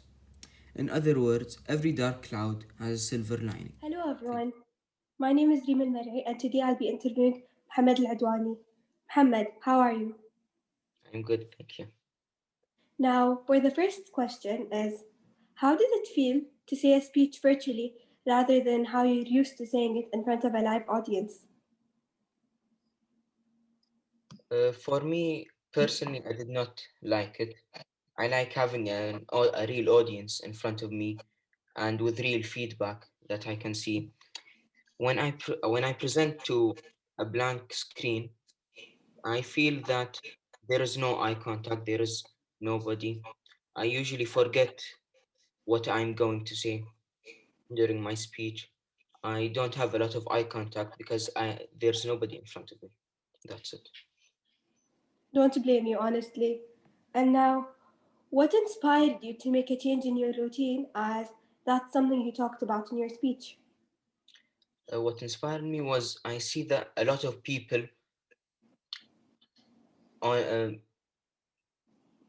I see a lot of people on the same routine for many years. People go to their jobs and go back home, and that continues for maybe 15, 25 years. And in my opinion, I think that it's a bad thing because change is good. If you stay on the same thing, you'll get bored, you'll get tired, you'll be exhausted. You won't really live your life if you try new things, if you travel, if you go out, if you learn new hobbies. Yes. Nice. And so the last question is, what is the biggest impact the pandemic has left on you? For me, I have a new perspective on things. I'm more aware about my own health. Uh, Now, for me, I changed my routine. I have virtual learning now. I learn new things. I had new hobbies like playing the piano, or now I know how to organize my time in a better way. I had a new strategy. Also, now I know why a change in routine is really important for all of us. Yes. Thank you. I would now like to welcome our next speaker. It was a normal Saturday morning. I was lying on my bed watching a movie until I heard the doorbell. At first, I thought maybe it was just a restaurant delivering food, but I was surprised to see a man dressed all in black, holding a clipboard and what seemed to be a package with my name on it. At first, I was confused, but then it clicked. My dance shoes had finally arrived. I had been waiting for weeks. A wave of excitement hit me as I grabbed my package and tore it open. I was surprised to see these mini jazz shoes, the size for a ceramic doll. Within a second, I was hit with a strong wave of disappointment. Okay, I admit it may seem funny now, but at the time it was actually really upsetting. Not only did they look like they belonged to a toddler, but I had waited so long for them to arrive, only to find out that they were 6 sizes too small. Yet, in that moment, a shift occurred. Rather than dwelling in the disappointment, I found another way to approach the situation. I gave myself time to reflect, and I didn't let this small incident, or shall I say, tiny incident, ruin my day. And one thing became clear in that moment. It wasn't the end of the world. I simply found another angle to view it. To find another way is to find another perspective. This is crucial for advancement beyond negative situations, and many people have not grasped the depth of its importance. The way that you choose to see things in your life can affect those around you and can affect the impact that you leave on society. Therefore, everyone needs to find another perspective during tough times, which is scientifically proven to improve your health and overall well-being, as well as helps you find your path in life, thereby resulting in the creation of positive ripple effects. According to Karen Lawson at the University of Minnesota, in her article, How Do Thoughts and Emotions Affect Health? Negative attitudes and feelings of helplessness can create chronic stress. Imagine this, chronic. Further to this, she notes that other outcomes include cardiovascular disease, digestive disorders, high blood pressure, and the list is endless. Since the impact of negative thinking is so severe, I dare say that there is no better antidote to counter these adverse effects than to find another way to view setbacks. The mind is powerful, and positive thinking is crucial in order to take control of it. Have you heard your parents tell you when you were younger that it's all in your head? The monsters under your bed, in your closet, and behind the curtains. Now, as we're getting older, we do realize this is not true, of course. Well, it has been proven to be. Not the monsters, but the part where it's all in your head. Patients who are in doctors' offices complain about their fictional illnesses more often than not. Of course, I'm not speaking about those real illnesses like depression, anxiety, or others.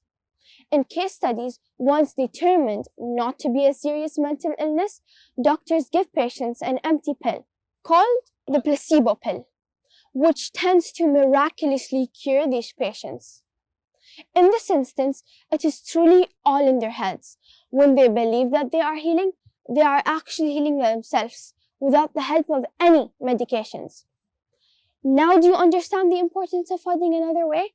Having an optimistic outlook on life, which is a general expectation that good things will happen, may help people live longer. According to a new study from Harvard School of Public Health, the study found the most optimistic women had a nearly 30% lower risk of dying from any of the diseases analyzed in the study, compared with the least optimistic women. In this instance, this reinforces how much positive thinking and finding another way and approaching a situation can affect your health and well-being. Now that the context of finding another way has been established, we can see how it is applicable to all areas of life. To successfully chart your life's course, your ability to view difficulties from multiple perspectives is key. There are various articles and content out there claiming to offer us all the one secret to success. Strategy with dictating your morning routine, your diet and workout plan, your work and leadership style, or any number of other self-improvement areas. However, there's no singular formula for success, nor is there a one-size-fits-all solution for challenges and turmoil. The only constant in ensuring success and thriving in turmoil is your ability to find another way. A famous example of someone who managed to find another perspective is Stephen King. Stephen is an American author who is known for his horror and fantasy novels. Some of his most successful stories include The Shining, It, Misery, and The Mist. His books have sold millions of copies all around the globe, and many have been converted into comics and television shows. This was not always the case for King.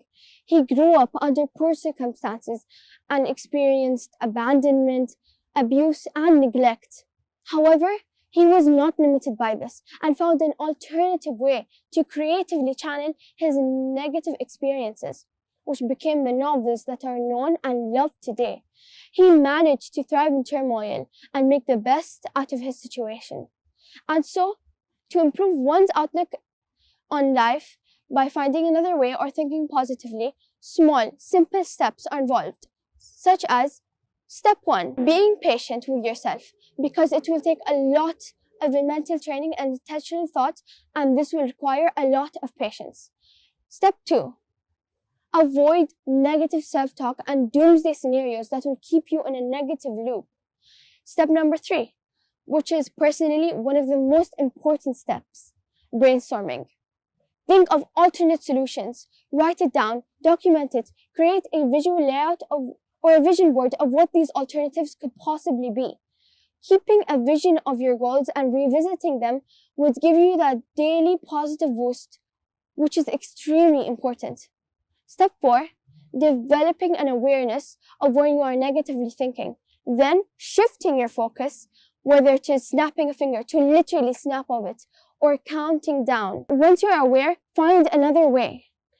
Step number 5, and the final step, recognizing that finding another way takes trial and error and practice and patience, reverting a few steps sometimes, because this is not an overnight process. When your perspective is shifted, it will then impact your outlook on all areas of your life. Once you have developed the skill of viewing things from different perspectives, it will help others to do the same. Have you ever heard of the ripple effect? Well, it's a situation in which one action causes another, which then causes a third, and so on. A ripple effect occurs when an initial disturbance to a system propagates out to disturb an increasingly larger portion of the system. For example, you know when you stick your finger in a pool of water and then it starts to ripple, expanding across? Or when you have a trail of standing dominoes and then you flick one domino and watch as they all satisfyingly knock off one another? But then there is always that one seemingly annoying domino that ruins it all, and the dominoes stop falling, and then you have to start all over again and realign all the dominoes. Keep in mind that a ripple effect could either be a positive ripple or a negative ripple. And sometimes in society, people can be influenced either by their community, peer pressure, or social media. We are always waiting for that one domino to fall so that we can all follow along the trail in order to fit in with society's standards. But what if you're that one domino that doesn't fall and breaks the ripple? Then society considers you the outcast, the social reject, the odd man out. We are living in a society with high standards and unrealistic expectations. But here is when you find another lens to view the situation. You shift your focus and engage in positive self-talk. So what if I'm different? So what if I'm that one domino that breaks the ripple or interrupts the chain? So what? Because then I would be starting a new ripple, a positive one. If they laugh at you for being different, then you laugh at them for being the same. Today, by finding another way, a more positive way, no matter how small, be the initial disturbance of a positivity that creates positive ripple effects. It takes one small act, one speck or drop of positivity to create a chain reaction of positivity. Today, we've spoken about finding another way or finding another perspective. Because of this, we can improve our health and overall well-being and start positive ripple effects. The actions you do or the thoughts you cultivate today cement the way people will remember you tomorrow. So the next time that you hit rock bottom and want to reach back to the top, maybe you should start to see new ways to approach the situation. And remember to always start small, because good things always come in small packages. Sometimes literally. Hi, I'm Wasan Ammar, and today I'm going to be interviewing Dalia Mohammed regarding her speech about finding a new way. Please introduce yourself. It's my pleasure to introduce myself. I'm Dalia Mohammed, and I'm a 9th grade student at BBSkuwait, and I'm excited to discuss my topic and why I chose it. Why did you choose the topic, finding a new way, to talk about? The idea of finding another perspective sparked my attention when I was put in a situation that caused me to discover the true power of optimism and the importance of viewing a situation from another lens in order to thrive in turmoil. And I wanted to share my experience with everyone in order to convey this message. Yes, indeed. But Dahlia, how do you think a person can make the best out of a situation? Metaphorically, we think of perspective as how we can view certain life events, situations, or happenings in our lives. And let's face it, we often seem to view them in a negative way, or we could get stuck in particular perspective. Because the brain is known to have a negative bias, we have to train it to recognize when put in a pessimistic situation to overcome the negativity. Exactly. I agree with the idea, since the key to positivity is to let go. Now, tell us, in your opinion, is the placebo pill a helpful idea? The placebo effect is defined as the phenomenon in which some people experience a benefit after the use of an inactive substance or treatment. So essentially, when you think that you are healing, you are actually healing yourself without the help of any medications. It all depends on a person's mindset. And since the majority of people have trust in medical treatments, then, in my opinion, the placebo pill would be beneficial. Wow, it's so interesting how your mind and power of positivity can heal your physical well being. Thank you so much for your time, Dahlia. Hope you have a great day. Of course, it was a pleasure. Thanks for having me. Bye. Thank you. I would now like to welcome our next speaker of the evening, Danny Asbury L. Eclipse, the Earth Star, co-founder and president of Solal International, an art activist, performer, and educator from Houston, Texas. He believes that art has the potential to unify. It can speak many languages without a translator, and it does not discriminate. That ideally births Solal, an international non-profitable that receives the community through art and culture. Eclipse enjoyed an honorable career in the US Navy, while being the only Moorish American illustrator and draftsman in its fleet. It later became the mass communication specialist. Hi, I'm Danny Asbury-El, also known as Eclipse the Earth Star. I'm the president of Solal International. Thank you guys for having me. I'm going to talk to you today about thriving on turmoil. Think about this phrase, I became afraid when. What is that last part of the when? I became afraid when. Fill that in your minds. If you fill that in your mind, that last part would represent turmoil. You, your parents, your loved ones are all experiencing the tidal wave known to us all as the coronavirus. Everyone was confronted with scary thoughts of their mortality, their economic status, and limited access to human touch. In 2020 alone, Google Trends reported the term coronavirus was the most searched in 2020, and BBC reported that there were over 78 million cases worldwide. 6 things you can do when you're in turmoil or emotional pain. But before we go to those 6 things, did you know that going through turmoil will actually make you a better person? Yeah, I know, you guys think I'm crazy, you guys think I may be going out of my mind here, but that's not what it is. But we'll get to that question after these 6 things. Step 1, find someone to talk to. This can be a counselor, a friend, a family member. Man or woman, we all need someone to vent to let us know that our point of view matters. We can scream, we can shout, or we could just talk it out. Number 2, find a way to sort through your emotions. Just imagine circles right in front of you. Each one of these circles has a color. You hadn't labeled it yet, but that particular color has a certain set of characteristics. So if you see the red circle, you can label it as anger. So now you know it's anger. You'll be able to work through it. You will be able to master that particular emotion. Number 3, take small steps. You can't conquer the whole problem all at the same time. That's impossible. What you could do is think about it in small steps. It's like when you're climbing a mountain, you go step by step. You use all the tools in your mind and you go step by step in order to tackle this big, gigantic feat. So your problem that you have, break it up. And that way when you create your achievements, when you go above and beyond and you continue on your climb, each milestone that you hit, it will help you and motivate you to keep going until you do conquer the whole mountain. Number 4, remind yourself to breathe. If you breathe, you can really clear your mind. You can really see what's going on in front of you. Breathing helps your thoughts. Breathing helps you to mellow out the waves and really take in the oxygen so you can think appropriately. Number 5, go easy on yourself.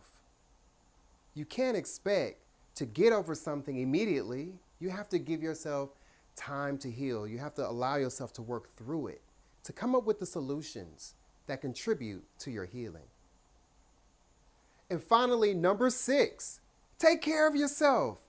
When you're focused on emotional turmoil, it's easy to not get enough sleep, but to also skip meals and to not take care of yourself. But it's the very opposite. You must take care of yourself. Because with this, you'll be able to think clearly. You'll be able to solve life's problems and go through solutions. But if your health is not right, then who knows what can happen? Take care of yourself. These things helped me as a veteran, business owner, music personality, all of that. Taking care of yourself is the name of the game, because if you're not at your best level, how can you help anyone else, including yourself? But to answer the question from before, because I did promise you that I will bring that question up, did you know that feeling those feelings of turmoil can actually make you thrive? It can make you great. The answer is, of course it can. Time magazine reported in the 1980s, PTSD researchers, psychologists Richard Tedeschi and Lawrence Calhoun at the University of North Carolina, they saw that trauma was changing people in fundamental ways. Some of those changes were negative, but to their surprise, the majority of trauma survivors they've interviewed changed for the better.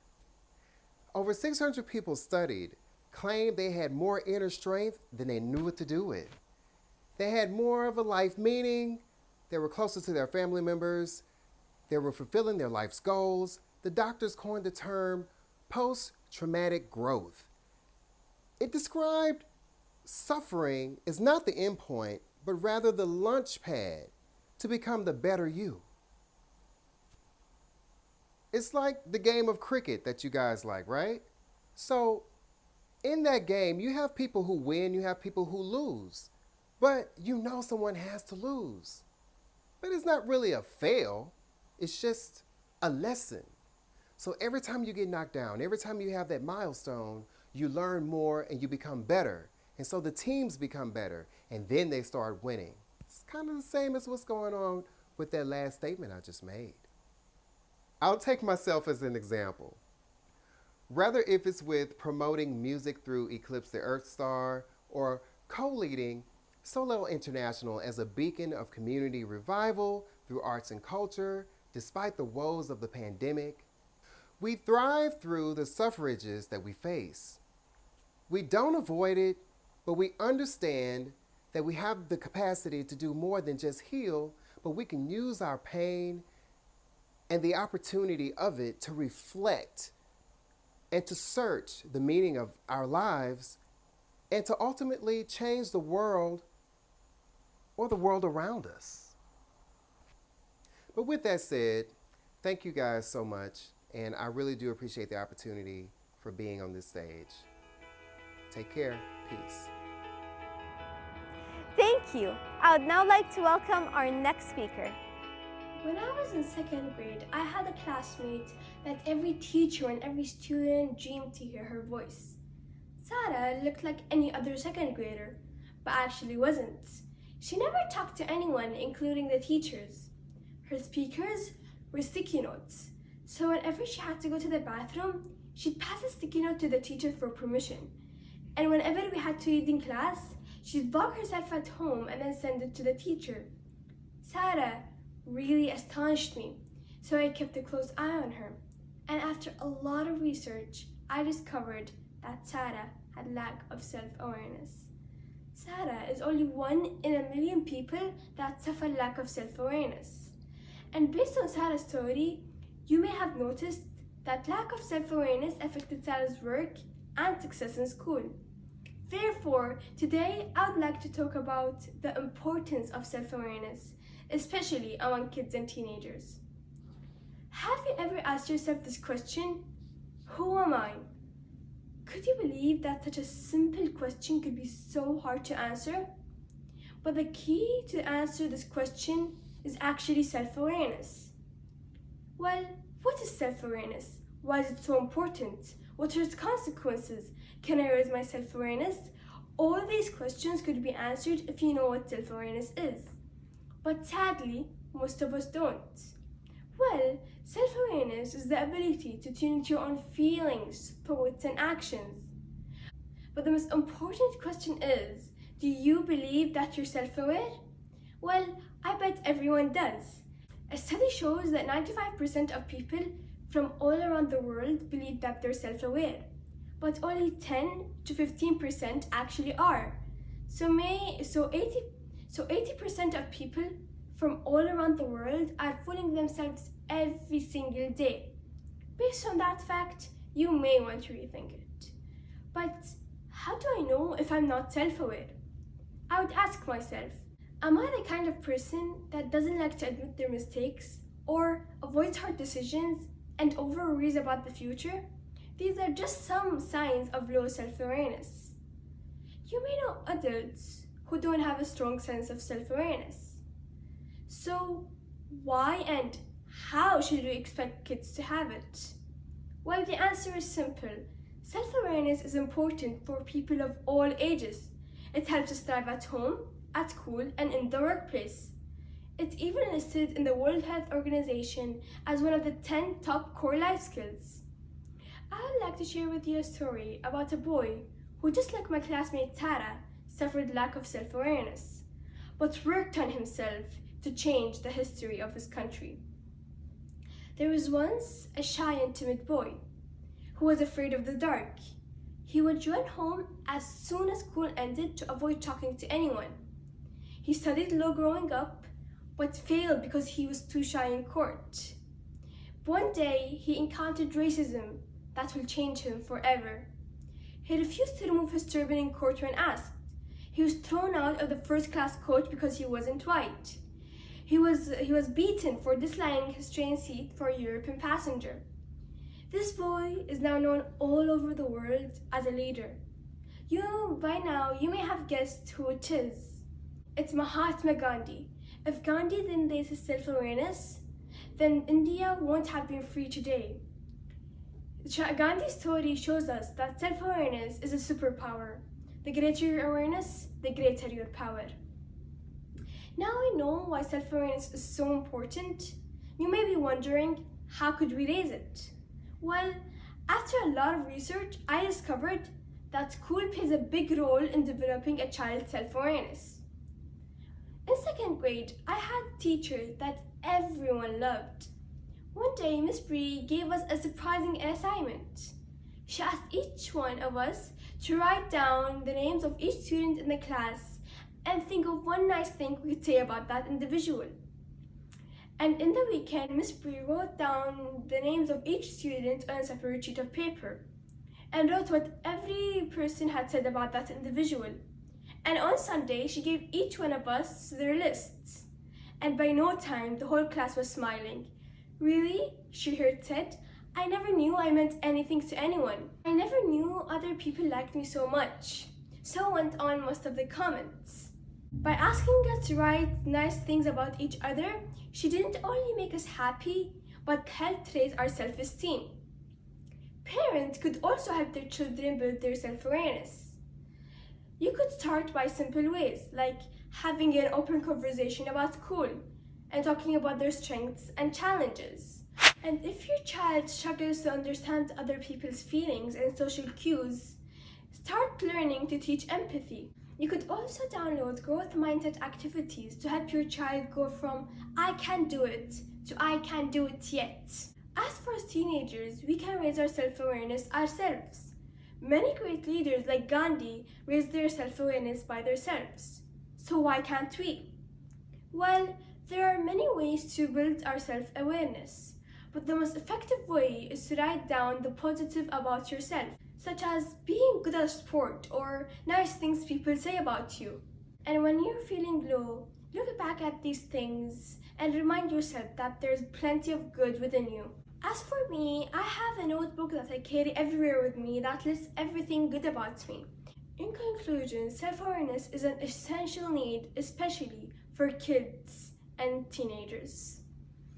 As Ramana Maharshi once said, you have to ask yourself the question, who am I? This investigation will lead to the end, to the discovery of something within you, which is behind the mind. Solve the great problem and you will solve all other problems. Thank you.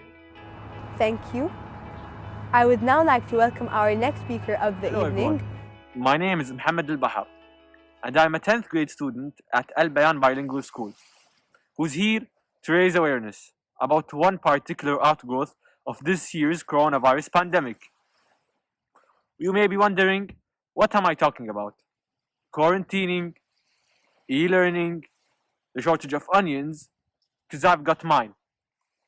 But no, what I'm talking about is right in front of your face and mine. Don't get me wrong, I'm not one of these people who are against masks, especially as effective as they have been in saving lives during this pandemic. While many studies have differed on just how much protection these masks offer, the science remains the same. Wearing a mask is better than nothing. But what happens when we're done using the mask? Where do they go? This is a problem. People all over the world are tossing masks onto the ground and littering our streets with biohazardous waste. When fishing, I myself have seen many masks floating around the Arabian Gulf. I know that I'm not the only person who sees masks everywhere except where they belong, which is the trash. This issue goes well beyond the Arabian Gulf. According to the UN's historical data, it can be expected that around 75% of used masks either end up in landfills or floating in the seas. In other words, the current trend of littering one's mask will soon create a situation in where there are more masks in the Mediterranean Sea than there are jellyfish. There are animals in the ocean right now choking on masks because they are mistaking it for food. Imagine yourself sitting at a restaurant. A server puts down the food in front of you, and you start it again. Suddenly, you realize what is under the sauce is not food, but plastic. What would you do? Maybe you would sue the restaurant.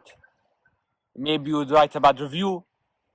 But these animals we speak of have no recourse. They will most likely die. The reality is this. The very same thing that makes these masks so effective in stopping the spread of COVID-19 is simultaneously the same thing that is causing so much harm into our environment.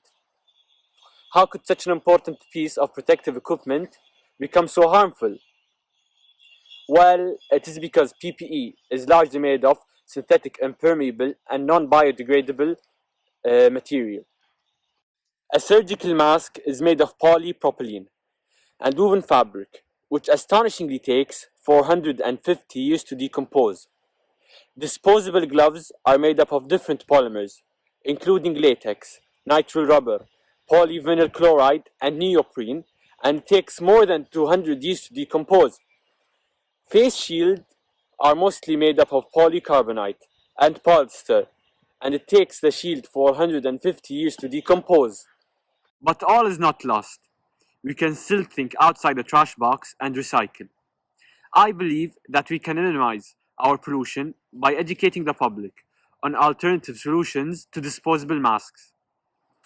It is easy to take the mask of least resistance, but instead of using surgical masks, which are made of material that either end up in landfills or ruins our environment, you could use cloth masks. What's the difference? Well, to start off, it's cheaper and also reduces the waste into our environment. These reusable masks are made of cotton and silk. Of course, these masks also should be layered properly to be effective. Also, the World Health Organization deems these reusable masks as acceptable for the general public to protect themselves from COVID-19, so we should do our best to make our masks last as long as possible. How can we do that? We should properly store our masks to give them longevity. Face masks should be carefully folded so that the outer surface is held inward and against itself to reduce contact with the outer surface. During storage, the folded mask can be stored between uses in a clean sealable paper bag or breathable container. I personally am focused on recycling non-reusable masks and limiting littering the environment. This decreases pollution and eases off the problem. Masks that are recycled can then be decontaminated. If you can't recycle yourself, then we are counting on you to at least bring your disposable mask to a designated recycling area. Because there is no such thing as throwing anything away, as it all must go somewhere. World governments have been particularly good at promoting the use of masks, but we, the people, need to be aware of how much our pollution or disposable masks are causing. And so it is important that this message reach as many people as possible with similar urgency and act and take care of our environment, or pollution will be spread, especially in Kuwait. Kuwait has been a country that faced pollution for a long time, as we can remember, and because of this, I ask you today to recycle and take care of our environment, one mask at a time.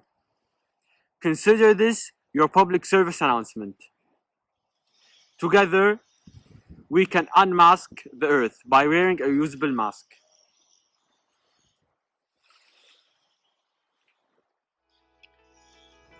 Thank you. I'd now like to welcome our next speaker, Mr. John Acuff. John Acuff is an American author and motivational speaker based in Nashville. He's the author of 6 books, including Finish, Do-Over, Start, and Quitter. John is also a big proponent of social media with blogs that have been read by 4 million people and roughly 300,000 Twitter followers, 125,000 Instagram followers, and 186 followers on Facebook. Acuff is spearheading his YouTube channel revamp and planning on launching an all-new podcast in January 2021. How many types of change do you think there are in the world? 100? 1,000? 1,000,000? It feels like that right now, right? It feels like everything is changing all at once. But I've got some good news for you. There's really only 2 types of change you have to deal with: voluntary and involuntary. All change breaks down to those 2 buckets. A voluntary change is a change you make, a change you initiate, a change you start. An involuntary change is a change that happens to you, something outside of your control. Whenever I think about this idea, I think about 2 different designers.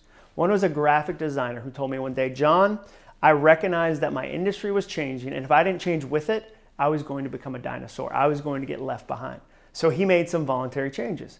He went back to school. He plugged into an online design community. He learned some coding languages. He voluntarily changed his job. On the other end of the spectrum, I think about an industrial designer. And his company came to him one day and said, we love your work. You've been with us for years, but now we're going to start using AutoCAD. Now we're going to start using new softwares. And he said, but I'm better by hand. I can keep up the old way. And eventually he lost that race with technology and he lost his job and experienced an involuntary change. Now the problem with this concept is it's too simple. right? Because not every voluntary change is good, not every involuntary change is bad. We've all voluntarily dated idiots longer than we should have. We've all voluntarily stayed at jobs longer than we should have. And we've all had good involuntary things happen to us as well, right? Surprises we didn't see coming. When I think about that, I think about my friend Dave Barnes. I live in Nashville, Tennessee, and 90% of the population here are musicians. The other 10% are bachelorette parties. But everybody here is a musician, and Dave Barnes is a musician, and one year he wrote a song for his wife called God Gave Me You. It was a sweet song, he put it on his album, and it did pretty well, but then one day, Blake Shelton, the country music megastar, the star of the show The Voice, heard the song getting into a rental car at the airport, and he put it on his album, and it went #1, and it changed Dave Barnes' life forever. That's your whole goal if you're a songwriter, to get a #1 cut, because it's a 6 or 7 figure payout from a single song. Now, if you said to Dave Barnes, how did you make Blake Shelton record that song? Do you think he'd say, well, the first thing you have to do, you have to get Blake Shelton's flight schedule. Then you try to guess what kind of rental car he uses. Probably a big pickup truck with those long, lanky country legs. And then you triangulate a radio signal geographically so that when his key hits the ignition, your song comes out. Of course he wouldn't say that. He experienced a good involuntary change, and so will you. So we have to add another line to this equation. And that line goes from negative to positive to capture the types of moments you're going to have. And when you do that, you see there's 4 different change moments. These are the change moments everything falls into. Let's talk about that first one. A voluntary negative moment. Do you know what that's called? It's called a ceiling. When you climb to the top of a ladder and you get stuck. When you're voluntarily going toward a stuck situation. I spoke at a big event for orthodontists called the Orthodontic World Congress. And do you know what it takes to be an orthodontist right now? Social media, email marketing, and running a business. You have to be good at those 3 things. Do you know what they don't teach at orthodontist school? Social media, email marketing, and how to run a business. They're going to get stuck if they're not careful. Whole industries get stuck. I read a great article in the New York Times that asked this question. Why didn't Kodak create Instagram? Why didn't Polaroid create Instagram? Of all the companies in the world that understand our love of photography, how do you go bankrupt in an age where more people take more photos than ever before?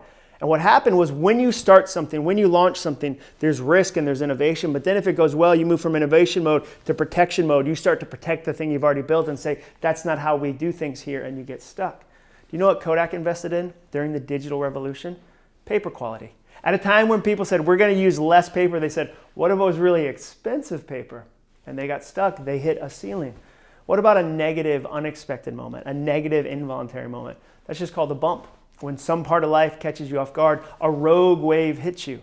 Maybe it's a pandemic. We're all in the middle of a bump moment right now, aren't we? A year ago, nobody saw this coming. You know, right now, lipstick sales are down 15% and eye makeup is up 200%. No one at Revlon last year said, you know what? I think the mouth division is going to have a really tough year. I think mouths are going to have a hard year. Eyes are going to do amazing, and it's because we're wearing masks and nobody sees our mouths, so nobody's buying lipstick. Nobody expected that. We're in the middle of a bump moment. Sometimes it's your whole industry changes. Every musician in Nashville 15 years ago, 20 years ago had to completely reinvent their careers. Why? Because they used to do a tour to drive album sales. You would go on tour to try to drive album sales because the album sales mattered, and then all of a sudden consumers said, nah, we're not going to pay for music anymore. Music is free now, and they had to flip their whole model. Now they release an album for free, hoping that you'll buy a ticket to the tour, and then even the tour got put on pause. There's bump moments like that. Sometimes they're not even that big, but they can cause a big ripple. Sometimes one person leaving your team can change the whole vibe of your team, the whole culture of your team, and you go through a bump moment. What about on the positive side of things? A positive voluntary decision is called a jump. When you jump towards something new. Maybe it's you reach out to a mentor. Everyone watching this right now needs to be connected to 2 people. Somebody 10 years ahead of you and somebody 10 years behind you. The 10 years ahead, we know that's a mentor. That's somebody who'll tell you, hey, here's the way to go. The person 10 years, 20 years behind you, that's unexpected sometimes. And here's why it matters. I'm 45 years old. For me to do the new way, I first have to unlearn the old way. When I connect with somebody who's 25 and ask them questions, they don't have to unlearn the old way. They grew up in the new way. I can learn from them, and that's a jump moment. Sometimes it's you jump to a new city, you jump to a new job, you jump to a new position, you read a book, you watch a TEDx speech, you jump in a positive way. And the last one, a positive, unexpected moment, it's just an opportunity where something good happens that you didn't see coming. One of my favorite ones recently was I talked to a CEO of a credit union. I said, how'd you become CEO? Because that's always a good question to ask a CEO. I said, how'd you become CEO? And he said, well, I was a teller for 3 years at this credit union, and then my manager above me got arrested for counterfeiting checks. So her job opened up. You think that was part of his 5-year plan? First 3 years, crush it as a teller. Year 4, somebody does hard time. Of course not. I love when people tell me their 5-year or 10-year plan. I think that is adorable. You think it's going to happen that way. It's not. Now, this would be the best TEDx video in the history of TEDx if I could tell you, here's the 3 things to do to make sure you never have a ceiling moment, you never have a bump. Here's the formula to never have a negative experience in your life. But I can't even say that with a straight face coming off of 2020, right? I mean, the last year taught us one thing. We're going to have bump moments. You're going to have ceiling moments. You're going to go through all 4 of those changes sometimes before you've had your first cup of coffee in the morning. So it's not about avoiding them. It's about navigating them. And the leaders I studied, the teams I studied, the companies I studied that are the best at navigating change all have one thing in common. They have what I call a career savings account. And it's built off of 4 simple investments: relationships, skills, character, and hustle. Now, what's interesting is no one's surprised by those words right now. No one right now is like, I need to write that down. This is really helpful. Relationships matter? That's fascinating. Okay. Oh, skills matter? I've been focused on being unskilled. I'm so glad I watched this TEDx video. This has been super helpful. No, we all know those words, just most of the time we haven't applied them in this way. Because if you only have 2, if you only have 3, the whole thing falls apart. Let's say you have tremendous skills, tremendous character, tremendous hustle, but no relationships. You know what happens? You become the emperor with new clothing. You become the kind of person that can't be told the truth. You get isolated. What I've learned over the years is leaders who can't be questioned always end up doing questionable things. Let me say that again. Leaders who can't be questioned always end up doing questionable things. Show me a team that fell. Show me a church that fell. Show me a company that fell, and I'll show you a leader who is isolated and couldn't be told the truth. And once you recognize that these things are important, you start to see that one of them will help you in each change moment. For instance, when you hit a ceiling, do you know what you need the most? You need your skills. Why? Because it's impossible to get stuck somewhere old if you keep learning something new. That's why those orthodontists were at the event I spoke at. They recognized, for instance, they no longer got a free pass on the internet. 15 years ago, their customers were okay that their website was just a single page, had an awkward photo of a 13-year-old wearing headgear, 2 dolphins jumping in the shape of a heart, and their address. Now, though, consumer expectation has changed. Now consumers want to take a video tour of the office. They want to get text reminders. They want to read reviews and positive testimonials. Their expectation has changed, and so has your customer's expectation. Everybody's expectations are higher than they've ever been. You have to add some new skills or you're going to get stuck. Skills are the hammer that helps you break through a ceiling. What about when you go through a bump moment, like the one we're in right now? That's when you need your relationships. And here's why. If you want to figure out who your friends are, go through a negative, unexpected moment. And what you learn, which is difficult but is true, is that sometimes the people you thought would show up, the people you thought would run to the fire first, disappear. But then people you didn't even know knew you existed show up out of nowhere to link arms with you and say, we're going to get through this. You'll get through this year, this season, based on the strength of your relationships. People don't stay with businesses. People stay with people. Our relationships matter, and they help us through bump moments. What about on the positive side of things? When you have a jump moment, what do you need then? You need your character. That's when character matters. Why? Well, when you jump to a new city, when you jump to a new situation, your skills might not be there yet. Your relationships might not be there yet, but when you jump with you. You always bring your character with you. You always bring your generosity, your loyalty, your honesty, your integrity. We always bring our character. And we know this works in other situations. It's interesting to me, in America, one thing that a lot of people don't know is that up to 80% of people who move to Hawaii from mainland America move back within the first year. 80%. Why? Because they thought the problems they had in Ohio wouldn't follow them to Hawaii. They thought for sure, as soon as I have better access to macadamia nuts or pineapples, then all my problems will go away. And they get to Hawaii and they unpack their boxes and there's the same problems, the same insecurities, the same frustrations. Because when you jump with your character. And character matters, especially in a year like this one. The last one, when you get an opportunity, what do you need? You need your hustle. And I know it has a bad reputation right now on the internet. Like everybody overuses that word. You're always seeing pictures of Instagram, like somebody posting their watch and like a yacht and it says, every day I'm hustling Abraham Lincoln. You're like, I'm pretty sure that was Rick Ross, not Abraham Lincoln. But they're very similar. It's easy to confuse the two. But when I say hustle, I just mean focus. I don't mean frenzy. I mean focusing on the things that matter, working hard, because when you get this window, when you get this opportunity, you get to grow it, you get to change it, you get to build it. And a crisis is a classroom. It is. It's teaching us stuff we wouldn't have learned on our own. And so my hope is that you'll invest in those 4 things. As you go about your year, as you go about what you're building, what you're doing, you'll think about those. Okay, how do I invest in relationships? How do I invest more in my skills? How do I invest more in my character? What does it look like for me to magnify all of those investments with a little bit of hustle? Those are the investments that are going to serve your life, your career, your business, your family. Every part of what you do will be impacted by your ability to invest in those 4 simple things. So there's not 1,000 types of change.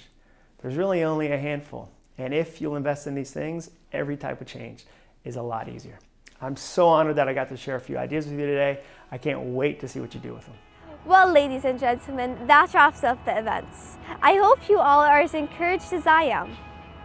I'd like to thank all the speakers and guest speakers for sharing their inspirational perspectives with us.